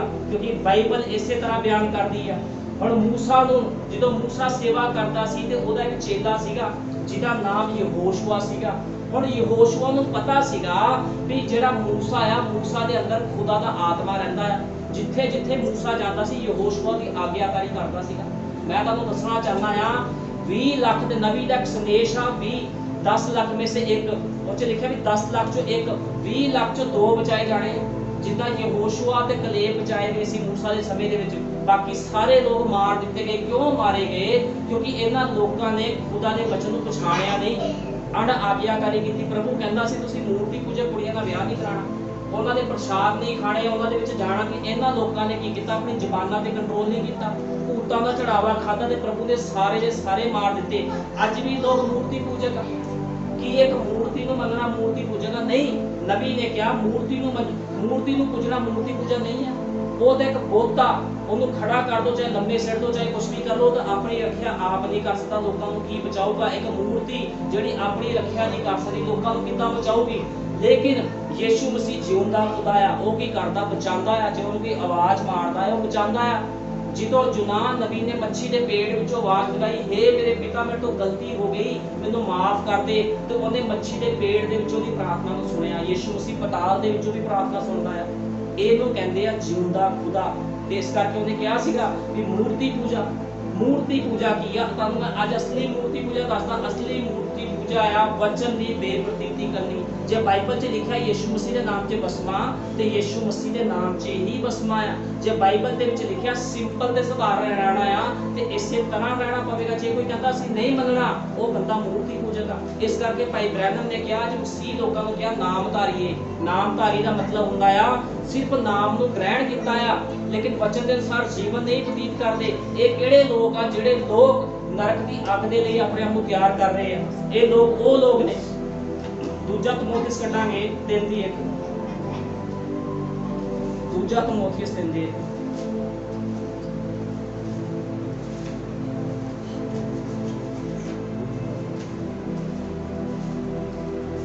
ਦੂਜਾ ਤਮੋਥੀਸ 3:1। पर ये जान छड़ पई अंत दे दिनां विच भैड़े समय आ जाणगे, क्यों जो मनुख आप स्वार्थी माया दे लोभी शेखीबाज। और देखो बाइबल क्लीयर कर रही है। दूजा तमोथीस 3:1 विच लिखिया है आखिरी समय विच ये किहड़े लोग आ जिन्हां नूं यीशु मसीह दी पछाण नहीं आ? ये किहड़े लोग आ? पर ये जान छड़ पई अंत दे दिनां विच भैड़े समय आ जाणगे, क्यों जो मनुख आप स्वार्थी शेखीबाज माया दे लोभी हंकारी कुफर बकण वाले मापिया दे अण आग्याकारी ना शुक्रे अपवित्र निर्मोह पत्थर दिल पराई निंदा करने वाले असंजमी करड़े नैकी दे वेरी नमक हराम काले घुमंडी परमेश्वर दे नहीं सगों भोग विलास दे प्रेमी होणगे। हुण बाइबल की बयान करदी? ये सारे लोग किहड़े आ जिन्हां ने प्रभु दी पछाण नहीं कीती, अपने नूं दावा करदे आ कि असीं की आ, परमेश्वर दे लोग आ, असीं इब्राहिम दी संतान आ। लेकिन ये लोग माया दे लोभी आ। बचन दे लई की करदे आ? पैसे दे लई बचन नूं छड्ड दिंदे आ, पैसे दे लालच करके। अपवित्र आ, नमक हराम आ, बाइबल बयान करदी आ। भक्ति दा रूप धार के भी शक्ति दे इनकारी होणगे। देखो बाइबल 'च साफ क्लीयर कर दिता गया। अज ਜਿਹੜੇ लोग कहते प्रभु तेनू प्यार करदा प्रभु जी असीं बड़ी प्रार्थनावां करदे आ, फास्ट रखदे आ, ਜਿਹੜਾ मनुख वचन के अनुसार जीवन ही नहीं बतीत किया, वो मनुख प्रभु नूं किद्दां प्यार कर सकदा आ? ये सब की आ? झूठे आ। इस करके बाइबल बयान करती भक्ति का रूप उतार के भी शक्ति के इनकारी होणगे, तू इन्हां तो परे रवी। हुण प्रभु यीशु मसीह का वचन कह रहा है इहो जे लोकां तो परे रहो, इहो जे लोकां नाल मेल जोल भी ना करो जिहड़े वचन के इनकारी लोग आ। इहो जे लोकां नाल कोई मेल जोल ना करो, क्योंकि इन्हां ने वचन नूं रद्दिया आ। ते तुहानूं पता वचन नूं रद्दना की आ? वचन नूं रद्दना मौत आ। किहड़ी मौत? अनंतता की मौत, जिहदे विचों कोई बंदा बाहर नहीं आऊगा। जो कोई बंदा नरक की अग में जाऊगा उन्होंने कोई माफ़ी नहीं मिलनी। जिन्नी मर्जी चीका मारे, जिन्ना मर्जी चीका मारे, उथे रोवे कुरलावे, वो बाहर नहीं आऊगा, क्योंकि ये लोगों ने नबी के संदेश को रद्दिया आ। इस करके इन्होंने कोई माफ़ी नहीं मिलनी। हाँ, सभे जिन्ने मसीह यीशु विच भगती करते हैं सताए जाणगे, पर दुष्ट मनुख अते छलीए धोखा दिंदे अते धोखा खांदे बुरे तो बुरे हुंदे जाणगे। पर तू उन्हां गल्लां नूं जिहड़ियां तैं सिੱਖੀਆਂ ਹਨ ते सत ਮੰਨੀਆਂ टिकिया रही अते सो तू जाणदा है भई किन्ना कोलों सिੱਖੀਆਂ सन। हुण देखो बाइबल की बयान करदी आ, कहंदा जिन्ने लोग मसीह यीशु विच भगती करके सताए जाणगे। कि अज सच्चे लोगों नूं सताया नहीं जांदा? जो असीं सच दा प्रचार करते हैं ते लोग साडे खिलाफ बोलते हैं, चर्चा नूं छड्ड के चले जाते हैं। क्यों जाते हैं? क्योंकि जिहड़ा वचन दा बड़ा कोड़ा आ। तुहानूं पता कोड़ी भाजी है वचन, ये बड़ा वचन कोड़ा आ। ये वचन उही खा सकदा है जिहड़ा यीशु मसीह नूं पछाणदा है, जिहनूं पछाण आ यीशु मसीह दी। हुण तुहानूं पता जो यीशु मसीह प्रचार करदा सीगा ते की होया? 82 चेले उहदे नाल सीगे, 70 चेले अलग सीगे, 12 चेले अलग सीगे। ਤੇ ਉਹਨੇ ਕੀ ਕਿਹਾ? 70 ਚੇਲੇ ਆ ਕੇ ਕਹਿੰਦੇ ਪ੍ਰਭੂ ਜੀ ਤੇਰੇ ਨਾਮ 'ਚ ਭੂਤ ਕੱਢੇ, ਅਸੀਂ ਤੇਰੇ ਨਾਮ 'ਚ ਚੰਗਿਆਈਆਂ ਕੀਤੀਆਂ। ਉਹ ਕਹਿੰਦਾ ਇਸ ਗੱਲ ਪਿੱਛੇ ਖੁਸ਼ ਨਾ ਹੋਵੋ ਵੀ ਤੁਸੀਂ ਭੂਤ ਕੱਢੇ, ਚੰਗਿਆਈਆਂ ਕੀਤੀ, ਕਹਿੰਦਾ ਸਗੋਂ ਇਸ ਗੱਲ ਪਿੱਛੇ ਖੁਸ਼ ਹੋਵੋ ਵੀ ਤੁਹਾਡੇ ਨਾਮ ਜੀਵਨ ਦੀ ਪੋਥੀ ਵਿੱਚ ਲਿਖੇ ਆ। ਅੱਜ ਬੜੇ ਲੋਕ ਖੁਸ਼ ਹੁੰਦੇ ਜੇ ਅਸੀਂ ਪ੍ਰਾਰਥਨਾ ਕੀਤੀ, ਅਸੀਂ ਪਾਸਟਰ ਬਣ ਗਏ, ਭੂਤ ਕੱਢਤਾ, ਅਸੀਂ ਦੁਸ਼ਟ ਆਤਮੇ ਕੱਢਦੇ, ਇਸੇ ਗੱਲਾਂ 'ਚ ਖੁਸ਼ ਹੋਈ ਜਾਂਦੇ ਆ। ਇਹ ਖੁਸ਼ੀ ਵਾਲੀ ਗੱਲਾਂ ਨਹੀਂ ਆ। ਭੂਤ ਕੱਢਣ ਵਾਲਾ ਸੇਵਕ ਨਹੀਂ ਹੁੰਦਾ। ਕੋਈ ਬੰਦਾ ਦੁਸ਼ਟ ਆਤਮਾ ਬਿਮਾਰੀਆਂ ਨੂੰ ਸ਼ਿਫਾ ਦੇ ਰਿਹਾ, ਉਹ ਸੇਵਕ ਨਹੀਂ ਹੁੰਦਾ। ਸੇਵਕ ਕੌਣ ਆ? ਜਿਹੜਾ ਸੱਚੇ ਸੰਦੇਸ਼ ਦਾ ਪ੍ਰਚਾਰ ਕਰਦਾ, ਉਹੀ ਸੇਵਕ ਆ। ਬਾਕੀ ਸਾਰੇ ਕੀ ਆ? ਬਾਕੀ ਸਾਰੇ ਵਚਨ ਦੀ ਅਣਆਗਿਆ ਕਰਨ ਵਾਲੇ ਲੋਕ ਆ, ਜਿਹੜੇ ਲੋਕ ਵਚਨ ਦੀ ਅਣਆਗਿਆਕਾਰੀ ਕਰਦੇ ਆ। ਹੁਣ ਇਸੇ ਤਰ੍ਹਾਂ ਬਾਈਬਲ ਇਸੀ ਨੂੰ ਬਿਆਨ ਕਰ ਰਹੀ, ਭਗਤੀ ਦਾ ਰੂਪ ਧਾਰ ਕੇ ਵੀ ਸ਼ਕਤੀ ਦੇ ਅਧਿਕਾਰੀ ਹੋਣਗੇ। ਅੱਜ ਕਿੰਨਾ ਲੋਕਾਂ ਨੇ ਭਗਤੀ ਦਾ ਰੂਪ ਧਾਰਿਆ ਆ। ਮਿਸ਼ਨਾਂ ਜਥੇਬੰਦੀਆਂ ਨੇ ਭਗਤੀ ਦਾ ਰੂਪ ਧਾਰਿਆ ਆ। ਉਹ ਕਹਿੰਦੇ ਅਸੀਂ ਬੜੇ ਵੱਡੇ ਭਗਤ ਹਾਂ ਜੀ, ਇਧਰੋਂ ਹੱਥ ਐ ਕੀਤਾ ਬੰਦਾ ਨੀਚੇ ਗਿਰ ਜਾਂਦਾ ਆ। ਇਹ ਕਿਹੜੇ ਲੋਕ ਆ ਜਿਨ੍ਹਾਂ ਨੂੰ ਯਿਸੂ ਮਸੀਹ ਕਹਿ ਰਿਹਾ ਆ ਵੀ ਤੁਸੀਂ ਕੁਕਰਮੀਓ ਮੇਰੇ ਤੋਂ ਦੂਰ ਚਲੇ ਜਾਓ? ਕਿਉਂਕਿ ਇਹਨਾਂ ਲੋਕਾਂ ਨੇ ਪਛਾਣ ਨਹੀਂ ਕੀਤੀ ਆਪਣੇ ਪ੍ਰਭੂ ਦੀ। ਜਿਹਦੇ ਬੰਦੇ ਨੂੰ ਆਪਣੇ ਪਤੀ ਦੀ ਪਛਾਣ ਨਹੀਂ, ਜਿਹੜੀ ਔਰਤ ਨੂੰ ਆਪਣੇ ਪਤੀ ਦੀ ਪਛਾਣ ਨਹੀਂ, ਮੇਰਾ ਪਤੀ ਕੌਣ ਆ, ਤੇ ਉਸ ਔਰਤ ਨੂੰ ਬਾਈਬਲ ਵੈਸ਼ਿਆ ਕਹਿੰਦੀ। ਉਸ ਬਾਈਬਲ ਕੀ ਕਹਿੰਦੀ? ਬਾਈਬਲ ਦੀ ਭਾਸ਼ਾ ਆ। ਬਾਈਬਲ ਕਹਿੰਦੀ ਉਹ ਔਰਤ ਕੰਜਰੀ ਆ, ਵੈਸ਼ਿਆ, ਜਿਹਨੂੰ ਆਪਣੇ ਪਤੀ ਦੀ ਪਛਾਣ ਨਹੀਂ ਹੈ। ਅੱਜ ਮਿਸ਼ਨਾਂ ਜਥੇਬੰਦੀਆਂ, ਉਹਨਾਂ ਨੂੰ ਆਪਣੇ ਪਤੀ ਦੀ ਪਛਾਣ ਨਹੀਂ ਹੈ। ਯਿਸੂ ਮਸੀਹ ਕੌਣ ਆ? ਯਿਸੂ ਮਸੀਹ ਨੂੰ ਮੰਨਦੇ ਤਾਂ ਹੈਗੇ ਆ, ਕਹਿੰਦੇ ਜੀ ਹਾਂ ਅਸੀਂ ਯਿਸੂ ਮਸੀਹ ਨੂੰ ਮੰਨਦੇ, ਲੇਕਿਨ ਹੁਕਮਾਂ ਤੇ ਨਹੀਂ ਚੱਲਣਾ। ਇਹ ਕਿਹੜੇ ਲੋਕ ਆ ਜਿਨ੍ਹਾਂ ਨੇ ਕਦੇ ਪਛਾਣ ਹੀ ਨਹੀਂ ਕੀਤੀ, ਇਹਨਾਂ ਨੇ ਕਦੇ ਜਾਣਿਆ ਹੀ ਨਹੀਂ। ਕਿਉਂਕਿ ਮੱਤੀ 7:21 ਵਿੱਚ ਅਸੀਂ ਪੜ੍ਹਦੇ ਹਾਂ, ਇਸ ਚੀਜ਼ ਨੂੰ ਅਸੀਂ ਮੱਤੀ 7:21 ਵਿੱਚੋਂ ਕਲੀਅਰ ਕਰਾਂਗੇ।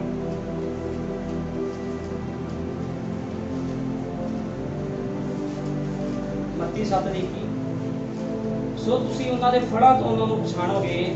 ਤਾਂ ਹਰੇਕ ਜਿਹੜਾ ਮੈਨੂੰ ਪ੍ਰਭੂ ਪ੍ਰਭੂ ਕਹਿੰਦਾ ਹੈ ਸਵਰਗ ਦੇ ਰਾਜ ਵਿੱਚ ਵੜੇਗਾ, ਬਲਕਿ ਉਹ ਜੋ ਮੇਰੇ ਸਵਰਗੀ ਪਿਤਾ ਦੀ ਮਰਜ਼ੀ ਉੱਤੇ ਚੱਲਦਾ ਹੈ। ਹੁਣ ਦੇਖੋ ਬਾਈਬਲ ਕੀ ਬਿਆਨ ਕਰਦੀ, ਕਹਿੰਦਾ ਜੋ ਕਿ ਮੈਨੂੰ ਪ੍ਰਭੂ ਪ੍ਰਭੂ ਕਹਿੰਦਾ, ਪ੍ਰਭੂ ਪ੍ਰਭੂ ਕਹਿਣ ਵਾਲਾ ਖੁਦਾ ਦੇ ਰਾਜ 'ਚ ਨਹੀਂ ਜਾਊਗਾ। ਕਹਿੰਦਾ ਉਹੀ ਜਿਹੜਾ ਮੇਰੇ ਮਰਜ਼ੀ ਉੱਪਰ ਚੱਲਦਾ, ਮੇਰੇ ਪਿਤਾ ਦੀ ਮਰਜ਼ੀ ਉੱਤੇ ਚੱਲਦਾ। ਉਹਨੂੰ ਪਿਤਾ ਦੀ ਮਰਜ਼ੀ ਹੈ ਕੀ ਆ? ਲੋਕਾਂ ਨੂੰ ਇਹ ਨਹੀਂ ਪਤਾ। ਮਰਜ਼ੀ ਆ ਵਚਨ ਦੇ ਅਨੁਸਾਰ ਜੀਵਨ ਬਤੀਤ ਕਰਨਾ, ਨਬੀ ਦੇ ਸੰਦੇਸ਼ ਨੂੰ ਮੰਨਣਾ, ਇਹ ਮਰਜ਼ੀ ਆ ਪ੍ਰਭੂ ਯਿਸੂ ਮਸੀਹ ਦੀ। ਕੀ ਅਸਾਂ ਤੇਰਾ ਨਾਮ ਲੈ ਕੇ ਅਗੰਮਵਾਕ ਨਹੀਂ ਕੀਤਾ, ਤੇਰਾ ਨਾਮ ਲੈ ਕੇ ਭੂਤ ਨਹੀਂ ਕੱਢੇ, ਤੇਰਾ ਨਾਮ ਲੈ ਕੇ ਬਹੁਤੀਆਂ ਕਰਾਮਾਤਾਂ ਨਹੀਂ ਕੀਤੀਆਂ? ਤਦ ਮੈਂ ਉਹਨਾਂ ਨੂੰ ਸਾਫ਼ ਆਖਾਂਗਾ ਭਈ ਮੈਂ ਤੁਹਾਨੂੰ ਕਦੇ ਵੀ ਨਹੀਂ ਜਾਣਿਆ। ਹੁਣ ਯਿਸੂ ਮਸੀਹ ਦੀ ਪਛਾਣ ਕਰਾ ਰਿਹਾ, ਉਹ ਕਹਿੰਦਾ ਮੈਂ ਤੁਹਾਨੂੰ ਕਦੇ ਜਾਣਿਆ ਹੀ ਨਹੀਂ।